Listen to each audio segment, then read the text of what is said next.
Um, welcome.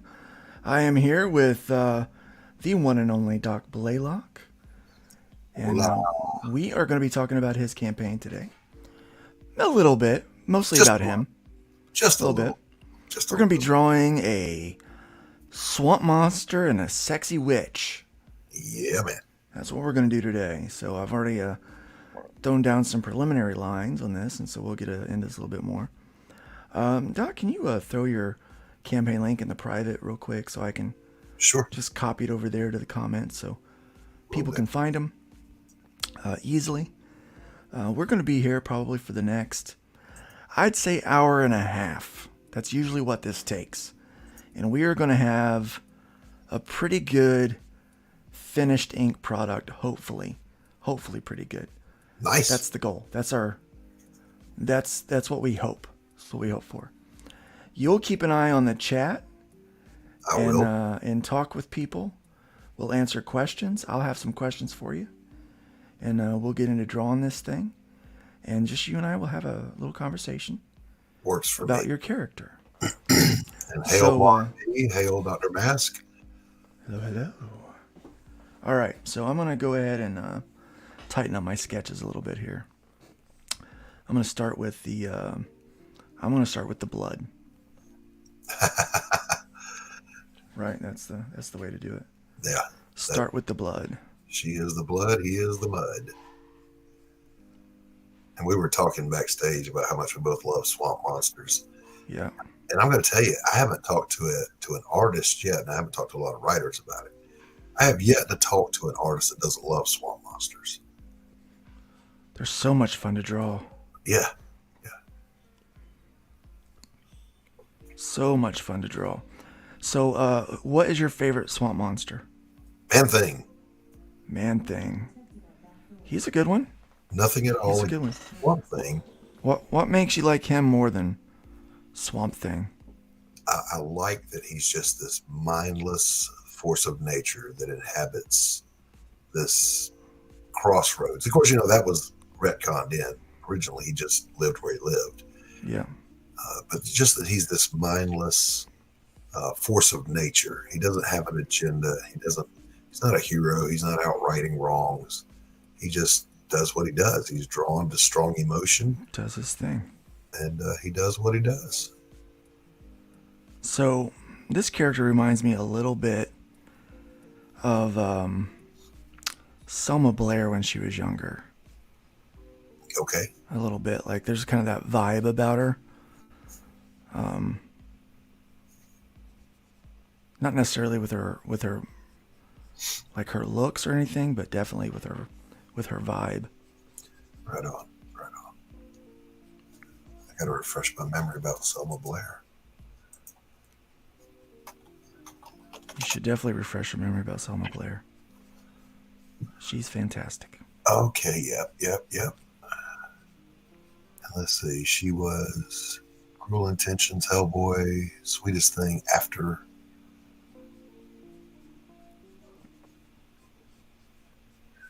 Okay. She's pretty. She is pretty. I can see that. I can see that. Now, my visual inspiration for her was a cross between Jennifer Connelly when she was young and Alana Miles when she was young, the Black Velvet singer.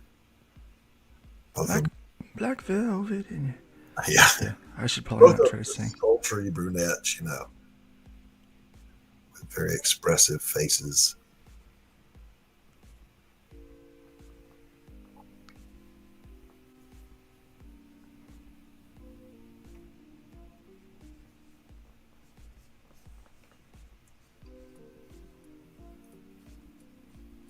Then her costumes, you don't really see a lot of it until we get to book two. But I drew inspiration for her costuming from Stevie Nicks' stage outfits. I just love me some Stevie, How can you not? right? How can you not love some Stevie Nicks? Yeah, she was my first crush when I was a young man, or I should say, my first celebrity crush.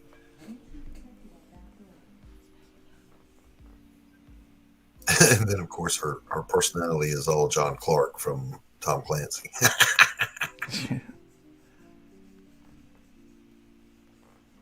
Hey, Facebook user, welcome. We're just doing a little drawing and chatting. So, Doc, what got you doing comic books? What was the inspiration? I actually started back in the 90s.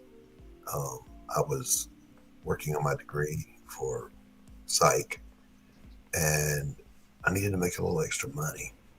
But I could not commit myself because of internships. Anyone that's ever worked in psych or medicine, you know about your internships. You can't really work a scheduled job. Usually people just go on unemployment and do their internship. Yeah. Um, but I was like, I can draw. Let me try this comic book thing, you know. So I applied to some of the small T90 companies. Got picked up by a few of them. And so I just kind of putzed around doing those. Oh yeah, Marv says my first celebrity crush was Linda Carter as Wonder Woman. I loved watching her run. True story. When that show would come on, my dad would sit and sing "Jiggle Woman, Jiggle Woman," and my mom would bust him upside the head. Good times. My dad and I would watch that show together. I watched it for a different reason. I thought I was watching it for a different reason than him. Because I'm a little kid, and I was like, yeah, Linda Carter's amazing. Yeah. As a kid, I'm not ogling her, but you can't help but subconsciously notice this is a beautiful woman. Yeah, no, I knew she was gorgeous, and Yeah. I think my dad was watching for a similar, but a much more Adult reason. yeah, much more adult reason than what I was partaking of that show for. Yeah. But anyway, I did comics for a while, and then when the internship was over, I just kind of walked away. But I've always, Luke, been an artist. I'm a fine art painter. I do landscape impressionism, and I continue to do that until just a year ago. Well, actually, when the pandemic started. The pandemic, I like that. Yeah, the fine art market just dried up. People were afraid to spend loose capital, and I get that. I get it. So I went from selling 2 or 3 paintings a month for a few thousand each to I couldn't give them away. I had also been canceled by the fine art community that I started, which was, imagine my surprise. So anyway, one night I super chatted Ethan and said, I wish there was something like Comicscape for fine artists because I know what it is to be canceled. And he not only read the super chat, he engaged me in a conversation briefly and ended up reviewing my art on his stream with Artie Bear and Billy Tucci, and they were all, yay, thumbs up, which I appreciated very much. But then his closing comment, though, before he moved on to his next thing was, I don't know what to tell you, my friend, just maybe come do comics with us. And I looked at my wife sitting next to me and I said, I know how to do comics. And so here I am. I'm back in it. There you go, man. That's a fun story. You never know. Like, I find comics is kind of, it gets in your blood. Yeah, I love the storytelling aspect. And it's weird for me too, Luke, because when I do my paintings, I don't like to put people in them or things in them. It's just nature, Yeah. And a comic book is almost the opposite. There's very little of nature. Yeah. And it's all about the people and their environment. And that environment is very rarely, way out in the woods. Yeah. So what you did is you created a character that was a little bit of both. Yes, he brought the environment with him. I'm already having fun with this. I'm using your design, but I'm sorry. I'm going a little crazy. You take all the artistic I'm license. living vicariously through your character right now because I've yet to create a character like this. What was interesting for me was I did I think it's 10 pages. I did a 10-page story for Rex Christian of his swamp monster called Bog. And when we were first talking about it, he didn't have a clue what I was doing as far as Pariah. So I was showing him the sketches, and he went, "Our characters look so much alike." And we actually had two characters that were very similar looking. So I said, "All right, well, there's a gentleman's agreement. I'm not going to sue you. You're not going to sue me." But then my next thought was, well, most swamp monsters are going to kind of look like swamp monsters. Not really a whole lot of differentiation. There's not, is there? I mean, if it's a swamp monster, it's almost you've seen them all. Yeah. If you look at the heap, you see Man Thing. Oh yeah. Of course, the heap was the original Mac Daddy Swamp Monster. The one that started it all. Yeah. And I struggled with getting him to look and move the way I wanted him to. Like, I think I went through 3 or 4 iterations of what he looks like before I finally got him where I want him, because he has to express his emotion with his body language and his eyes. He can't express it. He doesn't have a mouth. He doesn't talk, that we know of. Now, there's a kind of a point in the story where she's speaking to him frequently, and you don't know if because she's a witch, she has some kind of telepathic communication with him, or if she's just losing her mind. And we deliberately don't answer that question. I like it when questions go unanswered. Mm-hmm. It makes you keep wanting to come back. That, and you're trusting your readers to use their intellect. Yeah.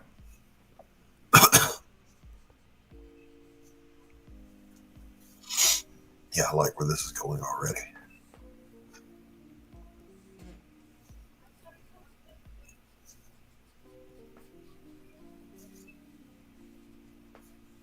Oh, heck yeah. So I lived in Jacksonville for a long time, so it's more like South Georgia than it is North Florida.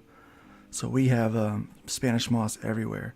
Oh, yeah. So when you said he's got Spanish moss coming from him, I'm like, well, I know what I'm going to do there then. Yes. What was cool was I had a couple of different people do the colors on this character. And for 2 of them, I had to explain what Spanish moss was, send them pictures. Matt Crotts did the color on the cover I'm using for the campaign. I didn't have to explain it to him. He knew exactly what it was. He lives in an area where it exists, and so he just colored it perfectly. And my hometown, by the way, is where her hometown is my hometown. I mean, that's where the golem comes from, and that is in the South Carolina Low Country. Okay. Well, I'm very familiar with that myself. Are you from that area? I have some family over there. My dad's stepbrothers and sisters live in South Carolina. Oh, nice. I'm sorry, North Carolina. My bad. Yeah, this is they call it, Georgia calls it the Coastal Empire. South Carolina calls it the Low Country. Yep. But it's just all those wonderful barrier islands. It's a lot like the Bayou, but instead of cypress trees, you have live oaks with Spanish moss. Yep. Dr. Mass says, how about sludge, a swamp monster? No. Sludge, I don't know. I don't know what he's made out of. Never thought about it. But definitely the aesthetic is there. So is Junkman, Aaron Lepresti's. Trash Man? Yeah, Trash Man. Sorry. No, Garbage Man. Yes. My character's Trash Man. He doesn't have a... He's not a swamp thing. He's not a swamp monster. My Trash Man is that's just what he does for a living. Nothing wrong with that. Those guys make good money. Yeah. Well, he did do that. Now he saves people. It's not as good as money, but... Right. Yeah, I seriously started to write a superhero story about a kid who, gets powers, then finds out later on in a universe where superheroes already exist, there's no pay in it. Yeah. What do you mean I don't get paid for doing this? Can I get a sandwich? Yeah. A little something? Anything? You know, I just saved your house, your life. You know, think you could spot me a $5? All right. I think it's time to just freaking go for it. Just start doing some inks. Get it, baby. Let's see what we got here. Let's see what happens. I'm gonna go warm my coffee up real quick. I will be right Go back. right ahead. You go right ahead.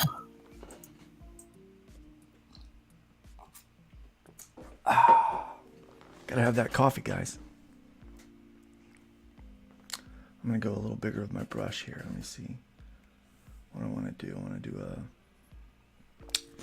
think I'll do a 7.0.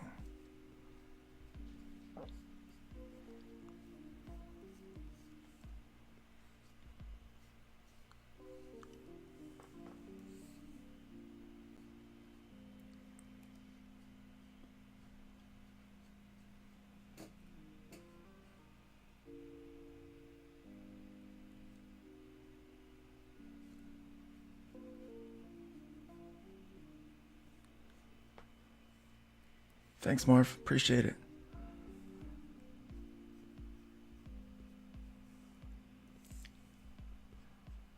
We're going to try to do this one up nice.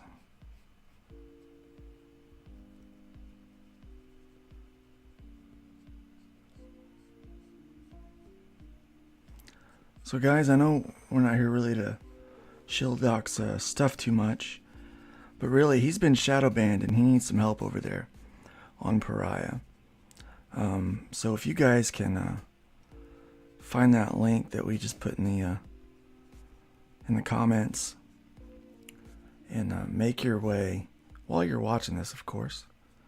Open up another tab and get over there and help him out. Throw a little bit of love his way. He is in need, guys.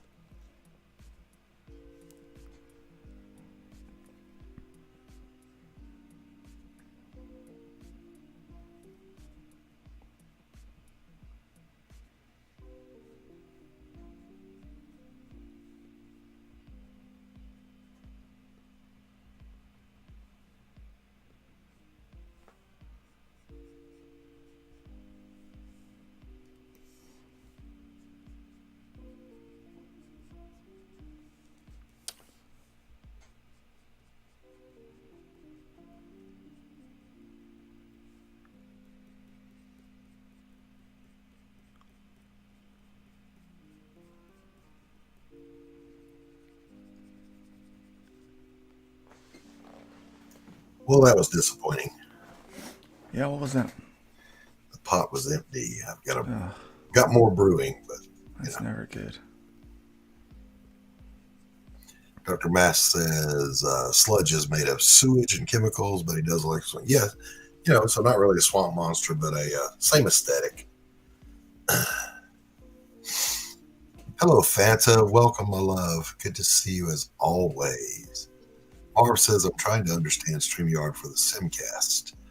Hopefully, I'll go live soon. You're both invited anytime once I figure it out how to work. I'm happy to be there. Yeah, happy to, Marv. Anytime.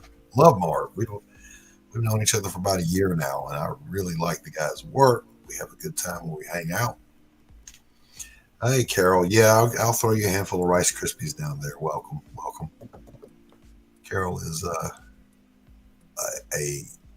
surprising discovery of talent as a colorist. Yeah?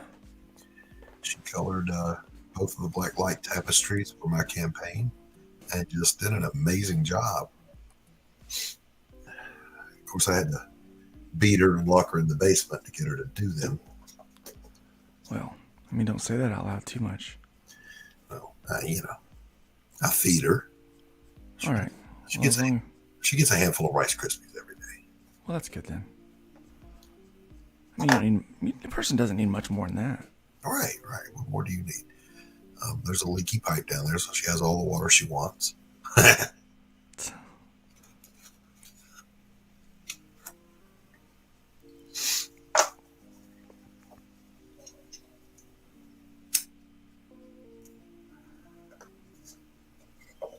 So, chat, how is everybody doing out there today? I know Marv's over in Portugal. Has spring arrived in your part of the world yet, Marv?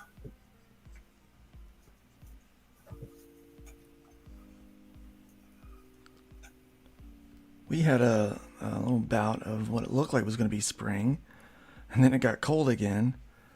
Now it's starting to get warmer, but I don't trust it. Yeah, yeah, yeah. You've lied to me one time too many. Thank you, Fanta. Carol says she suffers for my pages. Well, thank you, Carol. Your suffering is appreciated. We had yet another storm roll through here last night. It was Saturday night and Sunday night, both nights, tornadic activity. And thank God, man, it dissipated before it hit us. But the one last night knocked down one of the few remaining trees here in my valley that the tornado didn't get. And it got lively last night. Well, I'm glad you're okay. Yeah, me too. I mean, I've got tornado fatigue. I don't need any more for a while. Oh, I understand I'm that. all stocked up on tornadoes. But the lightning was so intense last night, I felt like I could have sat outside and read a book. Oh, wow. It was bright and nonstop. Grey Wolf Graphics, welcome, says, my sister left some friend's place in South Carolina yesterday and said it was 84 there, but she got back to Indiana, it was 47. Yeah. Well, we had a day last week, and Luke, I think you're talking about the same thing, where it was 27 overnight and it got up to 82 that afternoon. Yeah. Very similar to that, yeah. Like a 40 to 50 degree switch. Yeah. So I'm just, I'm enjoying climate change, to be honest with you. I think we need more of it. Everybody go out and burn as much diesel and carbon as you can.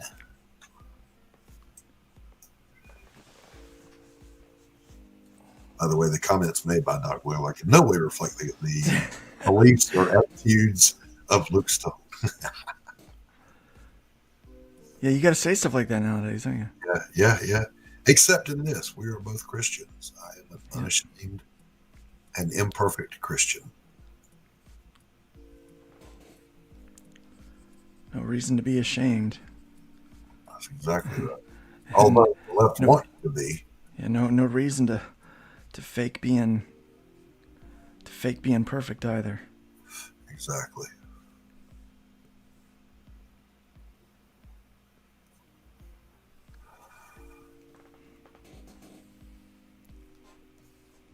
That looks good. That's looking good. I like your hatch work, man. That's very good. Thank you. I will burn this mountain to the ground, says Carol. I have no idea what that means, Carol, but you just do you. And do you, Carol. Tark says, hail Luke, Doc and chat, hail Tarks. What's up, man? I haven't seen you in a while, bro. How's things up there in the Great White North? Speaking of weather, yeah.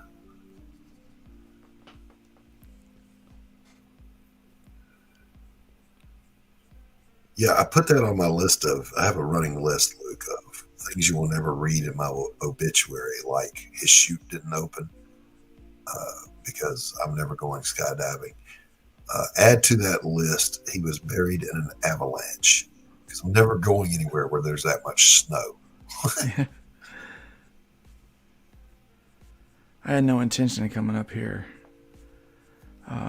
back up here, I should say. But, lo and behold, here I am. There's not that much snow where I'm at, though. It's southern Indiana. So we're a little safe. Yeah, God has a way of taking your plans, your nevers or alwayses, and turning them on their head. Yeah, he does.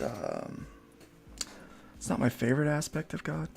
Right? I was going to say, it's proof to me that God has a sense of humor that I'm in near Atlanta, Georgia, because this is not my original home. It's just where I've been long enough now to call it home. Hey, AGE Comics, welcome. Welcome, AGE.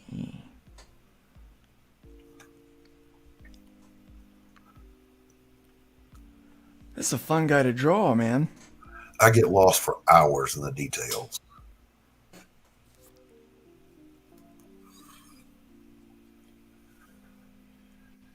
And I like to do with him less is more. So like usually his thorax and his abdomen, I black those out as much as I can, so that the emphasis is on his big old shoulders and that humpback and that face. You know? Yeah.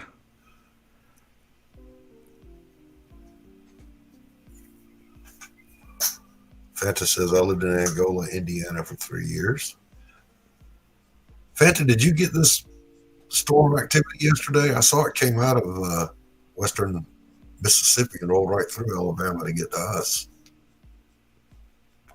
Fanta lives in Alabama. That's not doxing. She publicly says it all the time.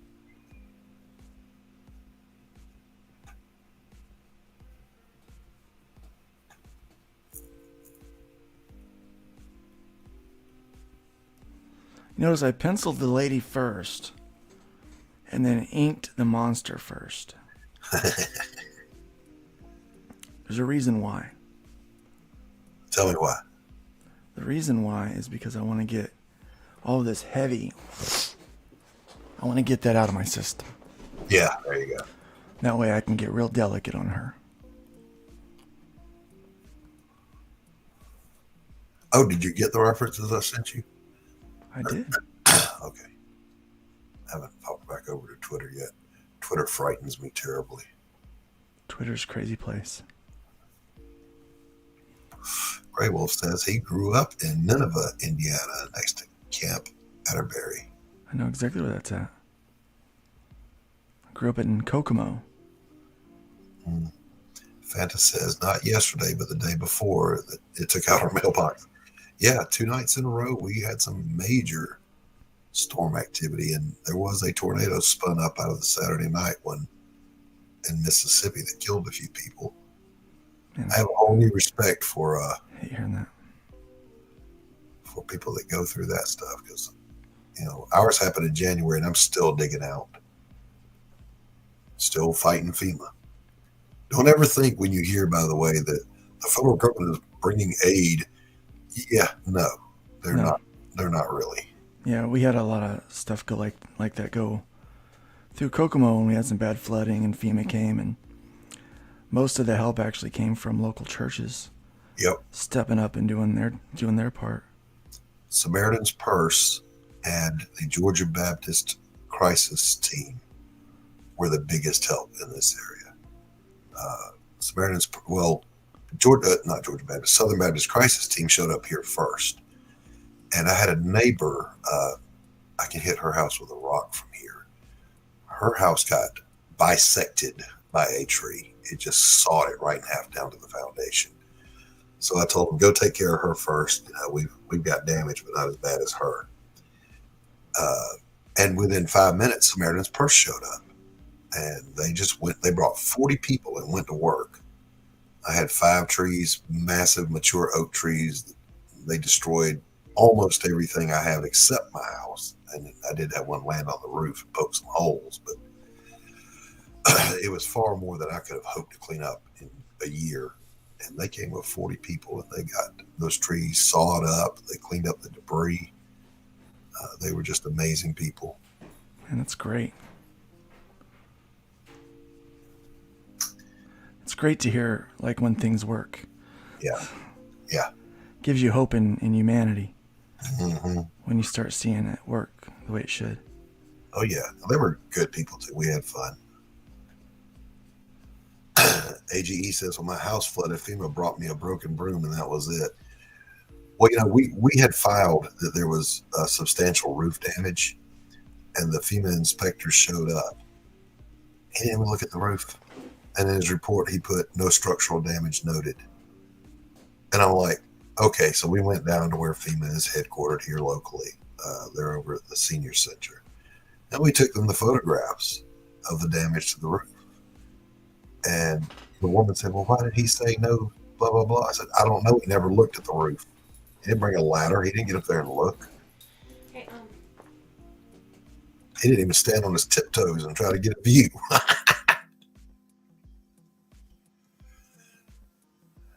So it is what it is. We just keep dealing with things the best we can. Yep.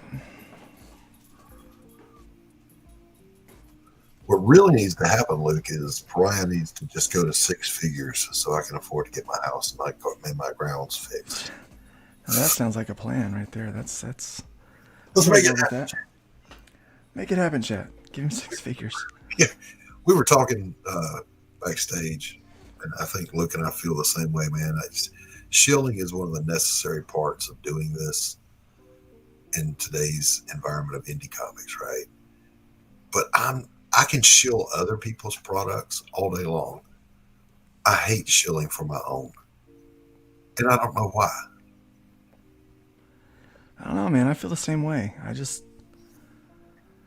I think that's why my campaigns aren't doing very good. I never talk about them.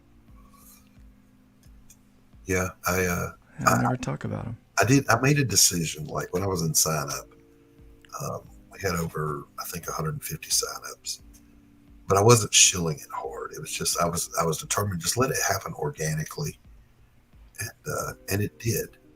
And I wanted the fulfillment or the funding to happen that way too. But then Indiegogo shadow banned me 2 weeks before I launched.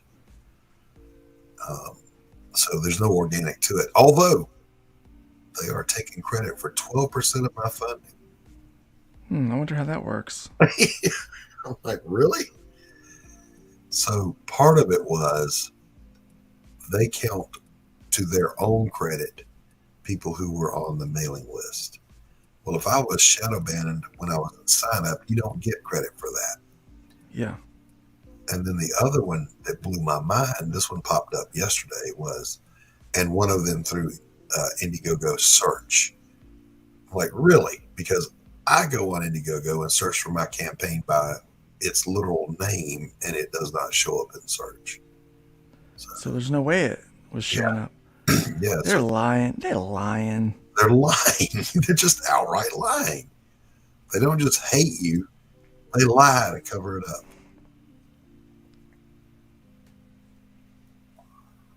Which is why I guess this is the obligatory spot where this has to go in. When this campaign concludes, everything PARIAH is moving to fund my comic. Everything I do in indies is going to move to fund my comic. Well, Fund My Comic is happy to have you. Thank you, sir. I don't want to do business with people that hate me. Yeah, why do people do that? I don't get it. I don't know. They'll stick around forever. You know, I heard Ethan say he didn't want to concede that ground to him. Well, he's got the horsepower to do that. I don't. Yeah.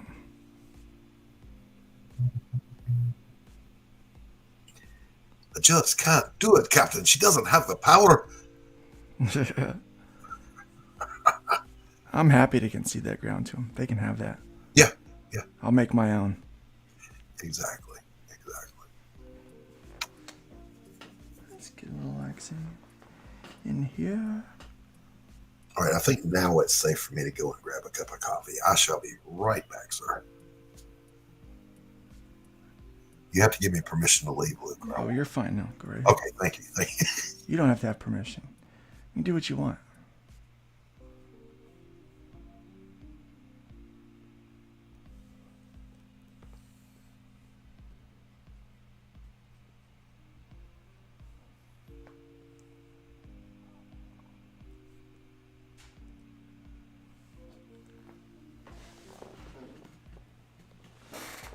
We got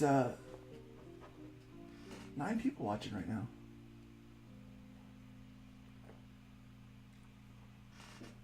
It's good to have you guys here. I never know what kind of audience we're going to have on these Luke draws because they normally happen in the middle of the day somewhere.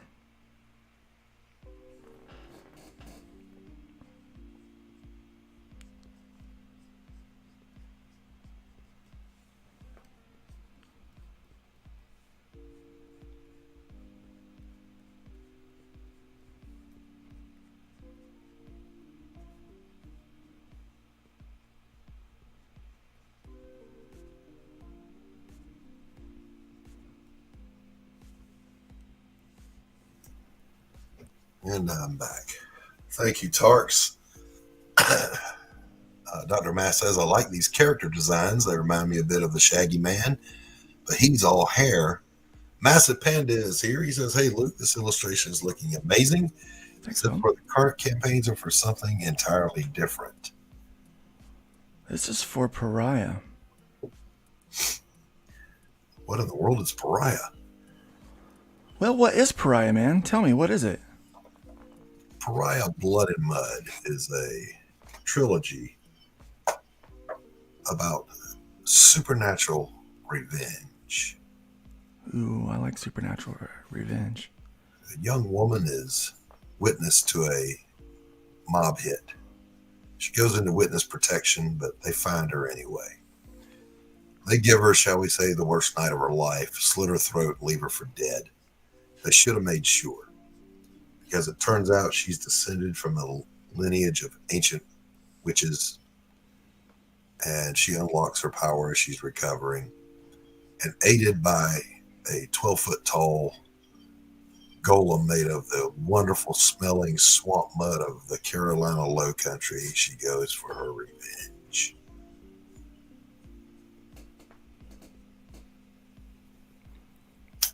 Carolina Low Country. Now, I do like a low country boil, but Yeah, man. I don't think this is going to be the same thing. No. Thank you, Tarks. I'm hoping that I can absolutely nail what I'm going for. So I say that to say this. The quick and easy way is kind of like I spit on your grave to describe it, but the girl is a witch. That's not really it. Yes, Massive Panda, we are active right now on Indiegogo. And like I said, once we're done with Indiegogo, we're out of there. We're going over to Fund My Comic. But it's not really I Spit on Your Grave. It's, if you've ever read Without Remorse by Tom Clancy, that's what really inspired me to do it. You know, the revenge stories, they're everywhere. There's nothing new about them. Yeah. The Punisher's revenge, you know. But Without Remorse brought a little something different to the table, in that, in a very realistic setting, in the late 60s, when SEALs were not widely known, a Navy SEAL's significant other is, you know, she's done horribly and murdered. And they made the mistake of leaving him alive because they didn't think he was a threat. They thought he was kind of a rich beach bum. Hey, Jeff Potts, welcome. And so it kind of pits this thing where here's an individual who is highly trained, highly motivated, deadly, and you don't know he's coming.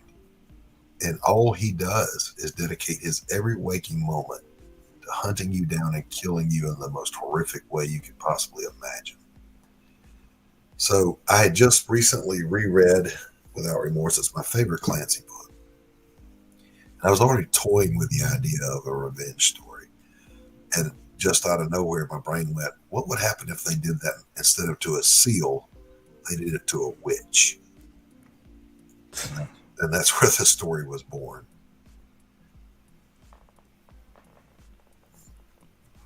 Well, now we know, but only if we buy PARIAH.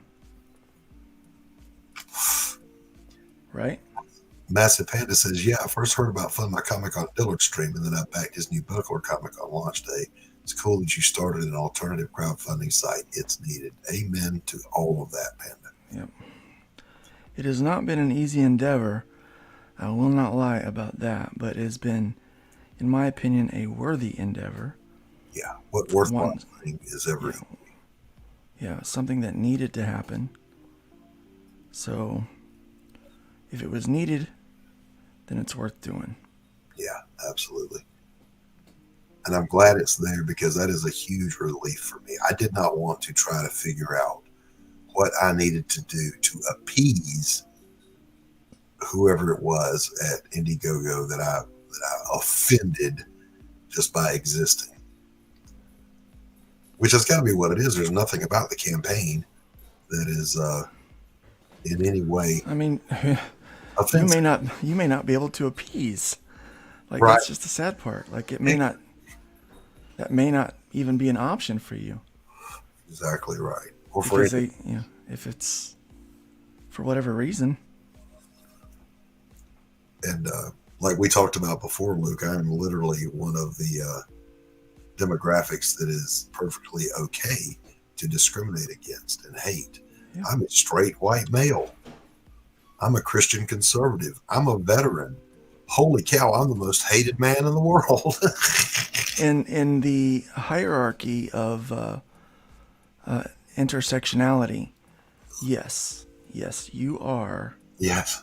the top villain, the top oppressor. And, surprisingly, that's not as fun as you might think. No, I can imagine.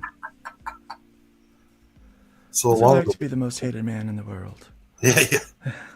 So along the way, Elizabeth is struggling, and we watch her go through her struggle of, she's going to get her revenge, but is she also going to lose her sanity, her morality, everything that makes her who she is as a person? Does she sacrifice all of that in service to her need for revenge?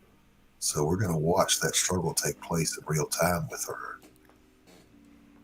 Eric Hawkins, welcome, says, nice pose on the lady. Thank you.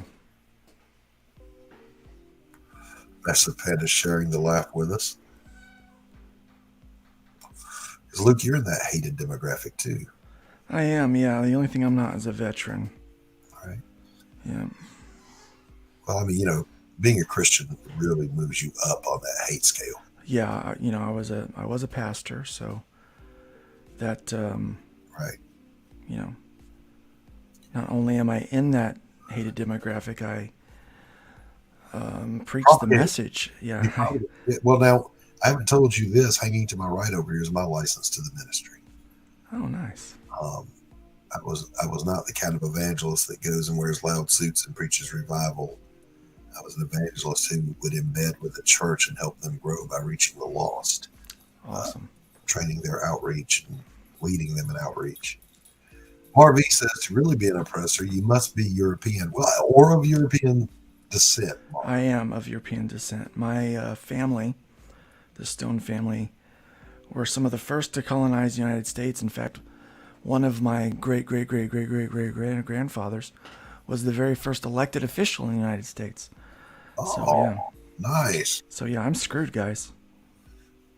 Now, my family, the name, there's been Blaylocks here since the late 1700s. But my particular line came here during, shall we say, the troubles that began to brew in Europe in the 30s. Sure. And, so I guess that makes me a more direct oppressor. Yep. Even though we fled oppression to be here. Yep, you're an oppressor.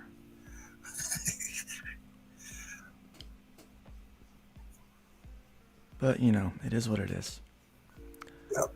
So we make comic books, and then we try our best to get them out to the masses.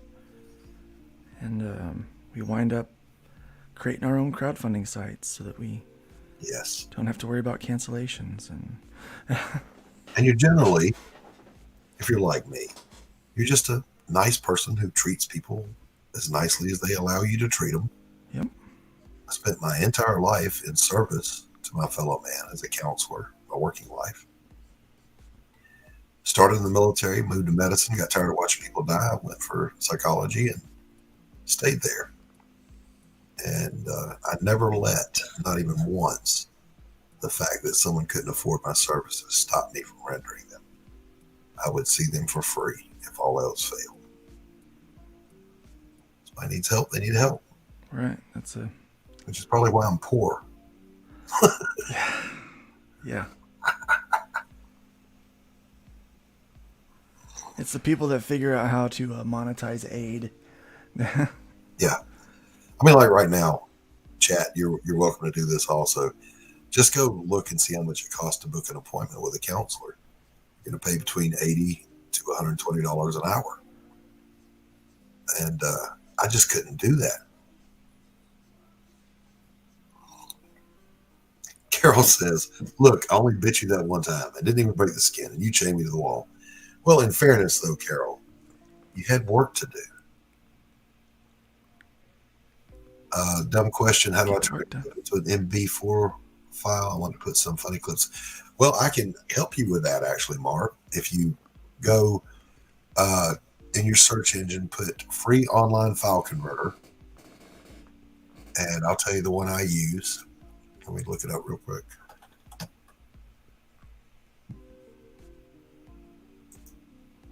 I use the one that's called Online Convert. You're looking for a little green icon with a silhouetted man in it. And you just scroll down to where it says Video Converter and choose your target format, MP4. Drop it in there, and away you go. Easy peasy. Not a dumb question. I've discovered I get a big kick out of doing editing and editing pop culture intros for my friends and for myself, and making the little funny clips for my live streams. It's not my favorite thing to do. I enjoy it. I used to do it for a church. I used to do multimedia and stuff for a church. Maybe that's why I don't like it. You're welcome, Mark. I'm here to help, sir. That's what did my friend that was a counselor. She passed away during COVID, but she would always say, anytime someone would thank her for something, she would always just say, "I do what I can." Very humble, sweet girl. Darn good counselor too. One of the few that I would refer to, because there's a lot of bad ones out there, you guys. Oh, there certainly are. My daughter's going to school to be a counselor. Particularly a Christian counselor for pastors and their families. Very cool. Very cool. Yeah, my niece just graduated with her master's in psych. She interned with me for a little while, so I'm not sure what she's going to do. I specialized in addiction and what's called Axis 1 disorders. Okay. That's anxiety, PTSD, depression, that kind of thing. They're called mood disorders. And then there's another axis that's just situational stuff, people going through divorces or loss of a loved one. So that was my thing. Other people specialize in developmental, working with kids. Some of them work with personality disorders, which I would rather get hit by a bus than do, because there's very little progress ever made working with those. Yeah. I did a fair amount of counseling as a pastor. Oh, sure, yeah. You know, as far as my degree would let me do it, and many times as far as I would want to. Right. Yeah. Like, I think in the midst of, first of all, I absolutely loved what I did, and I loved most of the people that I worked with. I had one, however, and again, personality disorder. It was dependent personality disorder. And I had a policy. If I wasn't seeing effective change after 8 sessions, I referred you to someone else, because I'm not going to just ride a cash cow. Yeah. Well, I was referred this individual, and I knew it was dependent personality disorder. So we were working hard on learning to be a whole person in and of yourself without being invested in someone else's life. They vicariously live through their relationships. Yeah. Well, this one transferred on to me. So when I discontinued and told her, I'm referring you to someone else, she had a meltdown in my lobby. I mean, the police had to be called and she had to be escorted away. Oh my goodness. Yeah. And it's heartbreaking that they get that bad, but the personality disorders will suck the life right out of you. They really will. I used to have a spot I would go to when I closed, and I would set up and do my notes on my laptop and have coffee and just unwind, because I didn't want to bring work home. Excuse me. one day one of my patients found me there, plunked down at the table, and just wanted to continue his session like we were buddies. And I was like, oh my God. That's not how this works, man. Yeah. So I had to tell him, listen, I said, if you want to continue your session, go ahead and put $100 on the table and I'll give you an hour. Otherwise, I'm on my personal time right now. And he said, I thought we was friends. No. I don't think you understand that. That word friend. It must be. They didn't teach you that one in school, right? It means something different from where you're from. Yeah. But, I told him, because, I was a Kharkov Rogerian. So I said, listen, I think as positively of you as I can as a provider, but I am not your friend. Oh, he's all offended. Never came back. I was like, all right. Well, not going to hurt my feelings. You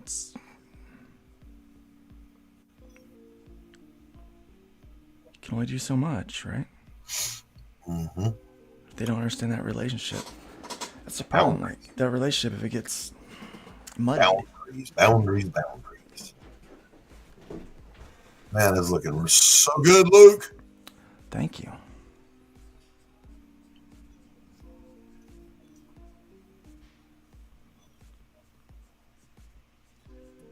Chat, what do you guys think?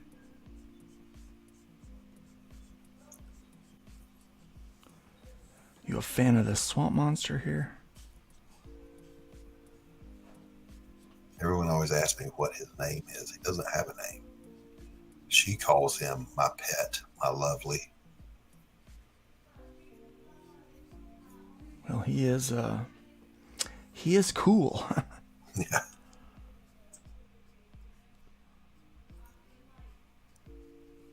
Sure we get enough rendering in here.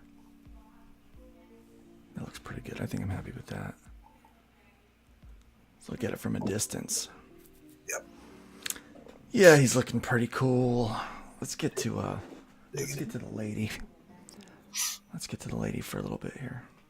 Her name is Elizabeth Payne.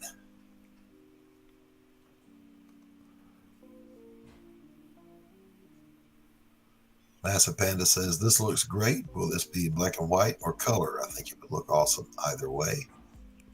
Well, I'm going to render it out in black and white, and if you want to have it colored, you can. Oh, this is for me? I get to have it? You get to keep this. You get to use it for your campaign. Oh, man. That's the point of doing these. Oh, well, thank you so much. Carol likes it. She says, Jeff Potts says it looks a little like me before my haircut yesterday. Dr. Mass says looking great. Any likeness to any person living or dead is completely coincidental. Purely coincidental. Now, I got this from Shadowhawk and Rex and a couple other people. They said the golem looks like you, Doc. I'm like, what? He's got that's rude. Yeah, he's got a little more hair than I do.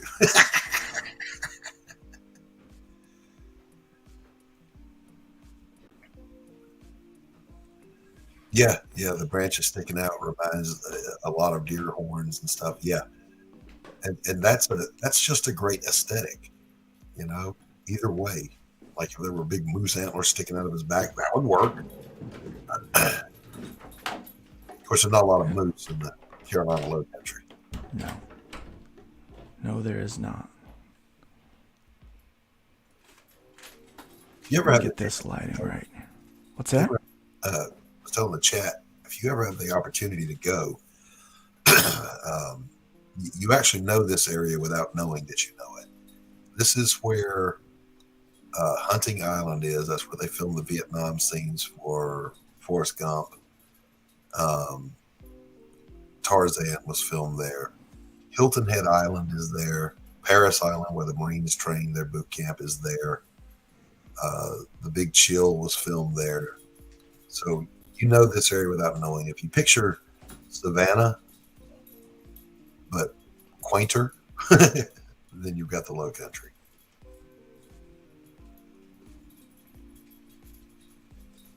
Well worth going. Beautiful place to see, to visit. They're great beaches. great food, great culture. Instead of Cajuns, we have Gola, which is a culture that the freed slaves who lived on those plantations down there created. Yes, South Carolina, Jeff, absolutely.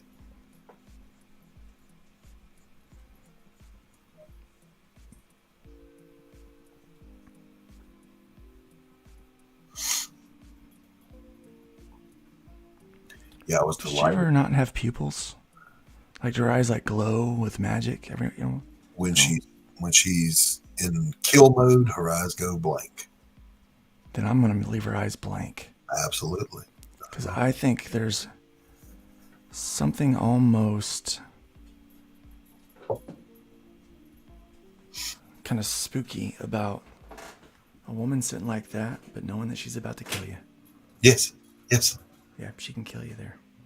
Jeff says his home office is in South Carolina. He goes there periodically. Carol says she's been there. And Carol, you know firsthand how beautiful it is. Now, be prepared for the worst humidity you've ever experienced in your life. And be prepared for these creatures called sand fleas. They're like gnats, but they bite. Oh, yeah.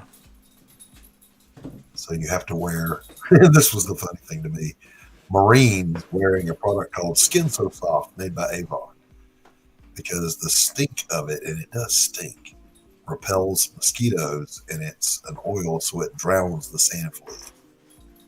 So the smell of Skin So Soft always reminds me of Parasite. Yeah, Carol says she went to the cemetery that was in the movie Midnight in the Garden of Good and Evil. Yeah.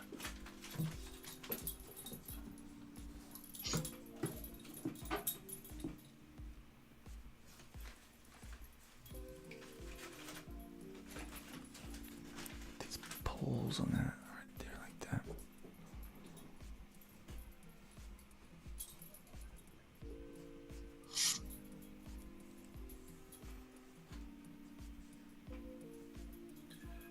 Luke, why would a pastor get into comic books? I've always loved comic books, my friend. And it's something you can do in your spare time, if you have any. Yeah. That's what started. I just like to tell stories. Mm-hmm. I'm a storyteller. I like it, you know? Yes, absolutely. So I would tell my stories.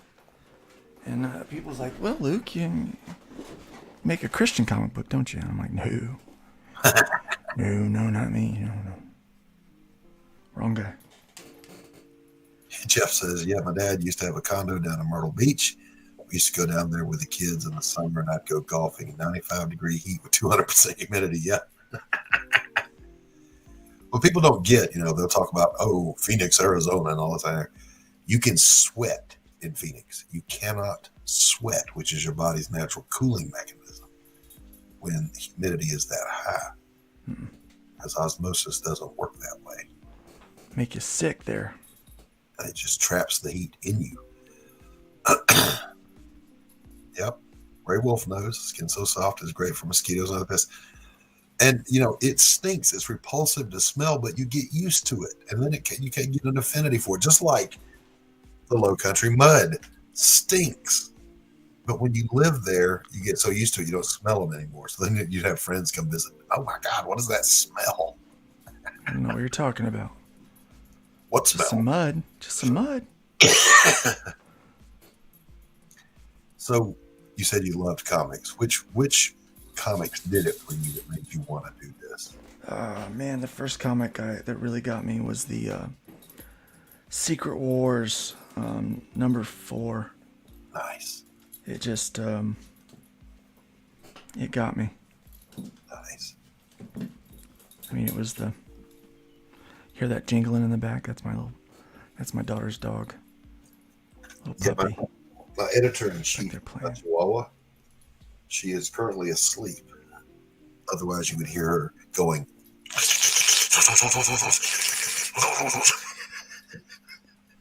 That's funny. From always sucking on her tail. Like, would you please quit? I think it was the Korvac saga that really did it for me, particularly all the ones that the great George Perez Oh did. yeah. Really wanted me to. There's a page. If I could find it, I would keep it forever. But it's a multi-panel page, not an action shot, but it's Iron Man, and he's kneeling down, and his arc reactor is shining a light down on a footprint or a tire track or something, and all the Avengers are standing around him, looking at what he's looking at. And I don't know why that panel got into my brain, but it did. It's typical George Perez, those wonderful group shots that he was famous for. Yeah. He just so effortlessly did.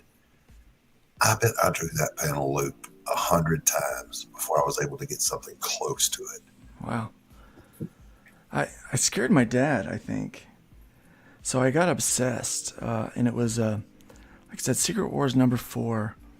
Hulk is on the front, and he is holding up this, this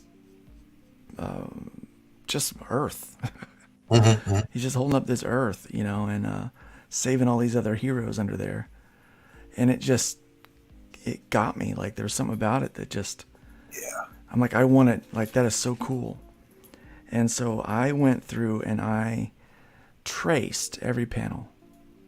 Nice. Like legit traced them. Right. Until the book was wore out. I would like paper over it and trace so I could get muscle memory. Yeah. Yeah. And then it got to where I would then look at it and draw it to be able to get it by sight. And I drew every panel in there. Right. Exactly.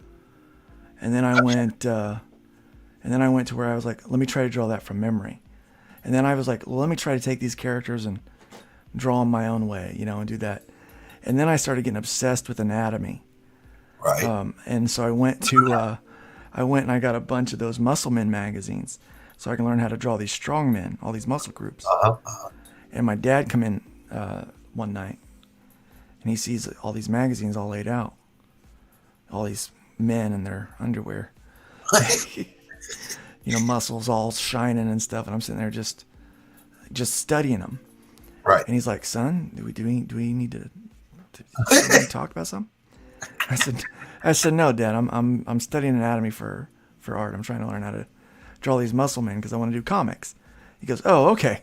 Yeah. He goes, not that anything was wrong with that or anything. I mean, he was trying to be a good dad, Right. It was I funny. went the other way. It wasn't the muscle men; it was the sexy women. So I went and got Playboy.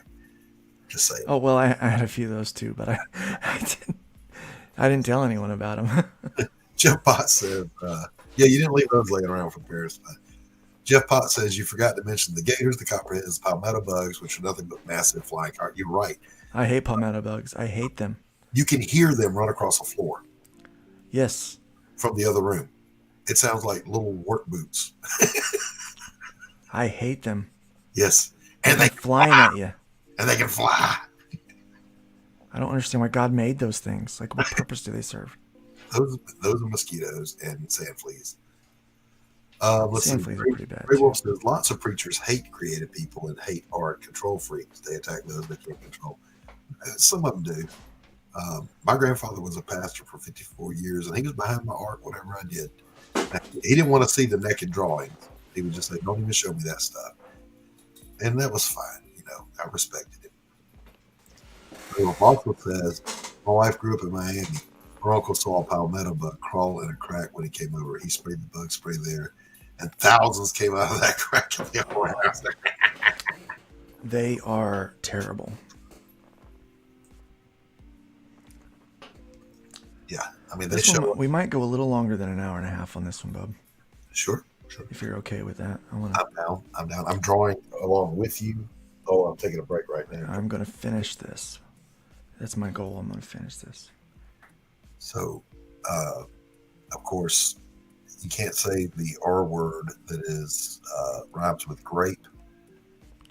But her grape scene in the book just wasn't working for me as far as the flow, understanding the spatial relationships between the characters. So I'm redrawing that.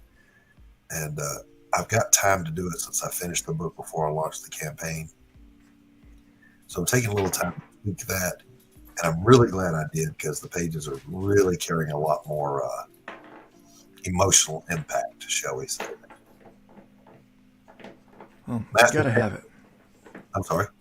You gotta have that emotional impact. Yeah. Otherwise, the whole story will fail. Yes, exactly. If there's nothing to invest in emotionally, why should anyone care about your book? Exactly.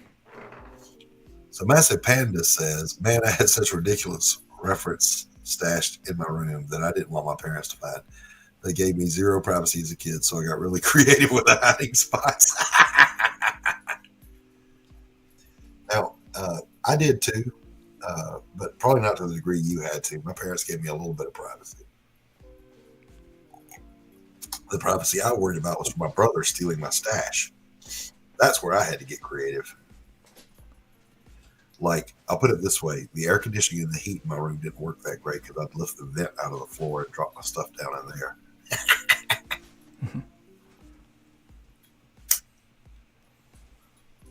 She's looking all right. Looking very good. Very good.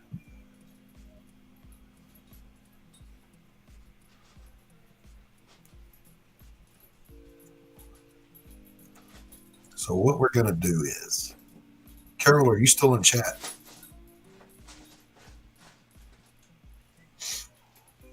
Speak up if you're still in the basement and in the chat. Because what I think we will do, if it's all right with you, Luke, offer this as a cover C. Already got Jim O'Reilly, got mine. And I may get Carol to color this one. Hey, Brian, Absolutely Chris, fine. what's up? What's up?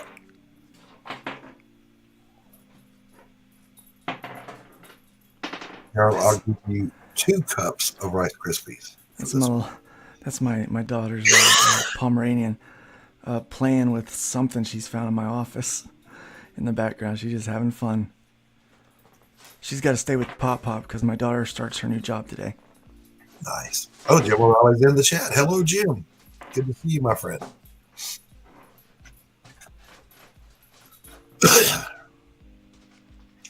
No, Carol. I said 2 cups of Rice Krispies, not $1 million. Jeez, woman. You gotta learn how to negotiate better than that. Yeah, he's $1 million or 2 cups of Krispies. Listen, I love Carol. She's one of my favorite people to stream with, hang out with. She's got a sense of humor like few others. You know, a good sense of humor goes a long way. Yes, it does. All right, Chris Cow, it's good to see you. I don't think we've talked in like 2 weeks. We usually run into each other quite frequently.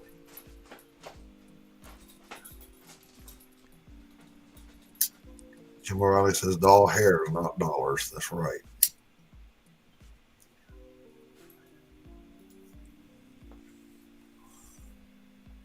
So I still have to pay. I know it's a dad joke, Carol. I got to get Matt Krotz paid for the first cover, so I can pay him for the Jim O'Reilly, and then I got to pay Carol some extra Rice Krispies for the Luke Stone cover here. Jim O'Reilly says beautiful lines here. Yes. Thank you. Means a lot coming from Jim. Yeah, Jim's quite the artist. He is. He's one of my favorites. I like your work. I like Dillard's work. I love Jim O'Reilly's work. On some days, I even like my work. I rarely like my work. But don't we all go through that, though? Yeah, I can't understand why. I'm never really happy with it. Well, I'm happy with it as soon as I finish it. Then the next time I look at it, I'm like, man, that sucks. I could have done so much better. What was I thinking? Then I don't like that connection. I don't like how it connects.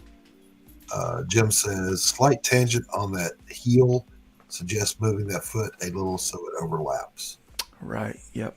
Thank you. Yep. That makes sense. And you can do that with digital. Just cross the left leg over the right leg a little more. Hey, Dillard. All my favorite artists are here now. Jim O'Reilly, Dillard, Luke, Marv. It's kind of nerve-wracking drawing in front of this crowd. I know there's some My goodness, mega man. talent watching now, Luke. Don't choke. Don't choke. Don't screw it up, guys. Don't screw it up. Don't Don't choke. screw it up, Luke. That's funny.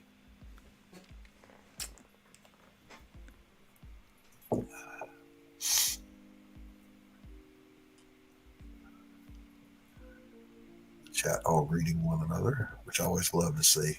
It is great to see, isn't it? We See have, all the we love have, happening in the chat. yeah, for the most part, just a great community of people hanging out all the time. We really do. Jim Riley says, "There you go. My OCD feels so much better now. Thanks, Luke." Yeah. Marv says, "I love black and white art, and we see a lot of it destroyed by colorists." Kirby writes in Buscema are some of the victims. Yeah, true. And when Kirby didn't ink himself, you could see that a lot too.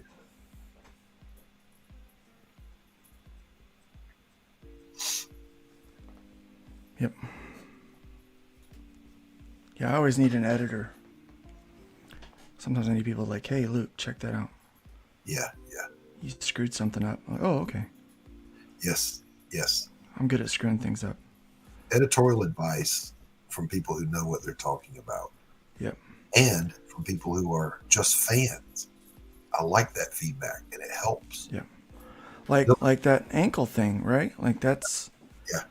It plays with the anatomy a little bit, but it looks better. Yep. The actual anatomy would have that leg, kind of where I had it.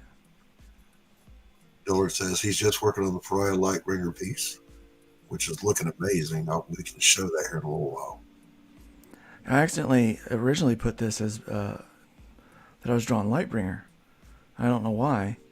I think it was because I remembered that Dillard was doing a piece. Yeah. I was like, wait a second, no, it's not Lightbringer that I'm drawing.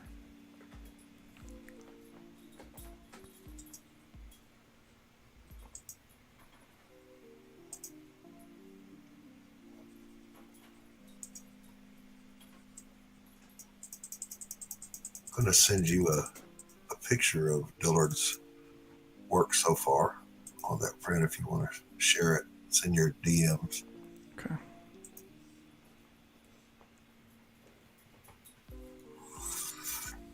Master Panda, is that for Dark Gift? I haven't seen that piece yet. It's literally for if you back Lightbringer Genesis 2 and PARIAH Blood and Mud, you get the limited John Dillard print. So it's a crossover print.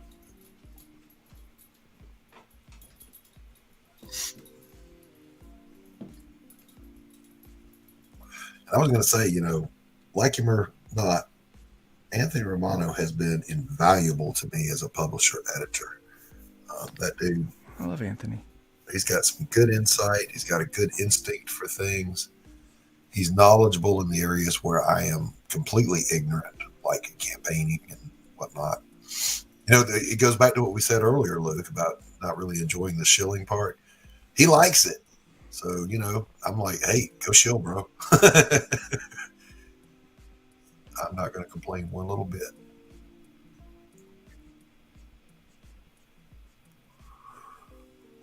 My one problem that I have with digital is sometimes I'll get backed up on it and then I'll just start drawing and then I'll realize that I kind of got too sketchy because I don't pencil really. I do kind of my draft you saw how I did it, and then I just go at it. Yeah, but you know what? I'm okay with sketchy looking inks. I kind of like it. Like, what's the guy's name that did Frog G's book, those inks? Oh, Basco? Yeah. I call him Gonzo inking, and I like it. Oh, Alma Game says, wow, that's amazing. And Wookie Bieber says, hey-o, Luke. Hey, what's up? Welcome, everybody.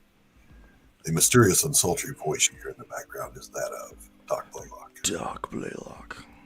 The one and only Doc Blaylock. The doctor is in, baby. So why? Well, you're a doctor. That's why. No. You're a doc, right? No. The doc comes from being a corpsman in the Navy. When you get assigned to the Fleet Marine Force, which I was, you're not a blue water sailor anymore. You may as well put away your Navy uniforms. You wear the same thing the Marines wear. You go everywhere the Marines do. You do everything they do. And when you earn their respect, they will title you Doc. And that stays with you forever. So I thought when I got out of the military that would just kind of go away. But my first boss was a retired Marine. So the nickname Doc just stuck. I do that sometimes. I'm like, and I said something that doesn't exist. I just made up a word. That's Luke again. That's Luke for you. Yeah. Jim says, I do multiple layers of scratch sketching until I'm ready to do my final pencils. I can't just go right to inks, and I admire you guys who can. Yeah. Now, I had no experience, Luke, as an inker. I was a penciler in the 90s. I did not realize how hard inking was and what an art form it is. But I have come to enjoy it immensely. I had an inker try to get a job with me by insulting the inks that I had over my pencils. Oh, no. Oh, no. I said, I mean, even if you're right, don't try to get a job by insulting the inker, right? That did it. Especially when the penciler's the one that did it. Yeah, that's what I'm saying. It's like, yeah, dude, like I did that myself, so. Now, I do have one of the guys I worked with back in the 90s is doing some of the supplementary inks on some of the edits. So some of his work will be in the book, but for probably 99% of it is all me. Marv V says, I love inking. I prefer inking digitally. Yeah, Marv he's all about that high contrast kind of Frank Miller look, and I enjoy that a lot. Yeah. Carol says, my kid does that. Tooken. Some got tooken. Diller says, yeah, my kid says, hey, Daddy, remember when you taken me to the store? You know, I take a lot of pride in the fact that I've done public speaking for 30 years, doing group therapies and seminars and whatever. So usually I'm pretty spot on with that stuff. So when I booger one up, I feel it. I feel it down in my soul. I mean, I did public speaking every week. Yeah. And I did it every week. Yep. It got to the point where they just went with it. Yeah. My wife would look at me. She's like, "No," and I'm like, "My bad, guys." It became a joke. Like we just kind of started laughing about it. Yep. A Lukeism. I remember my grandfather. He was a magnificent pastor for 52 years, and but he did a whole sermon one Sunday where he had Moses building the ark, and he never caught it. He never caught himself. And the whole congregation was just chuckling the whole time. And he did not understand what the joke was. But, you know, we always recorded them so that the housebound people, because we weren't broadcasting, we would take taped sermon out to the nursing homes and they could listen to it. It wasn't until we played it back for him that he got it. And he laughed till I thought he was going to have a stroke. He turned blue in the face laughing.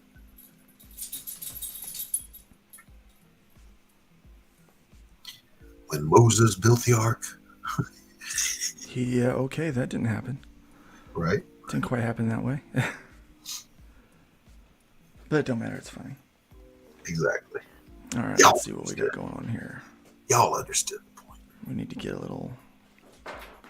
Oh, Carol, since you are here, I was going to ask you, think you could color this? You think you can do a good job on this, Carol? That's a rhetorical question. I know that she could.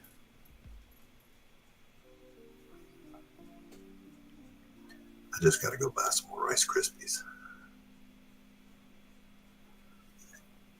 So which pencilers, top 3 pencilers of all time, do it for you, Luke? Silvestri. Okay. Silvestri. Mike Zeck. Oh, yes. He didn't get enough love. Marv V says it's dinner time for him. Take care, everybody. Check out Sin Killer Chapter 1 on Fun My Comic, launching Friday. Absolutely. So, going to be a launch party? Yeah, we're working on trying to get his launch party scheduled for him. I will be there, man. Just please send me a heads up. Would love to be there. So, Zach, Silvestri, and... Probably the Todd father. The Todd father. Yeah. Yeah. I think for me, now that you said Zach, I think I got to throw Zach in mine too. But George Perez, Mike Grell, especially his Warlord stuff. And I would put Zach in there. Although of the modern ones that was starting out when I was starting out, Steve Epting. Not a lot of people know that name. He's pretty good. He is amazing.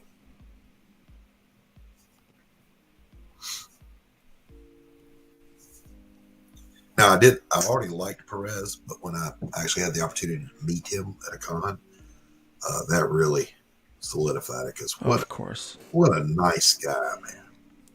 When you actually get to meet some of these guys, that's why I think conventions are so important. Yeah. It'll make or break, though. I mean, you meet some of them and they're assholes. Right. Like, I met an inker. What was his name? So he claims that he discovered Dale Keown. Oh, my goodness. That guy. Something Steen. Douchenstein is what I called him. Because that's what he was, man. That guy was a douche. I mean, he gave douches a bad name. Well, they say never meet your heroes. But in truth... Well, he wasn't my hero, so it didn't... They'll either live up to their hype or they will totally let you down. And it's a gamble, when you meet them. Yeah.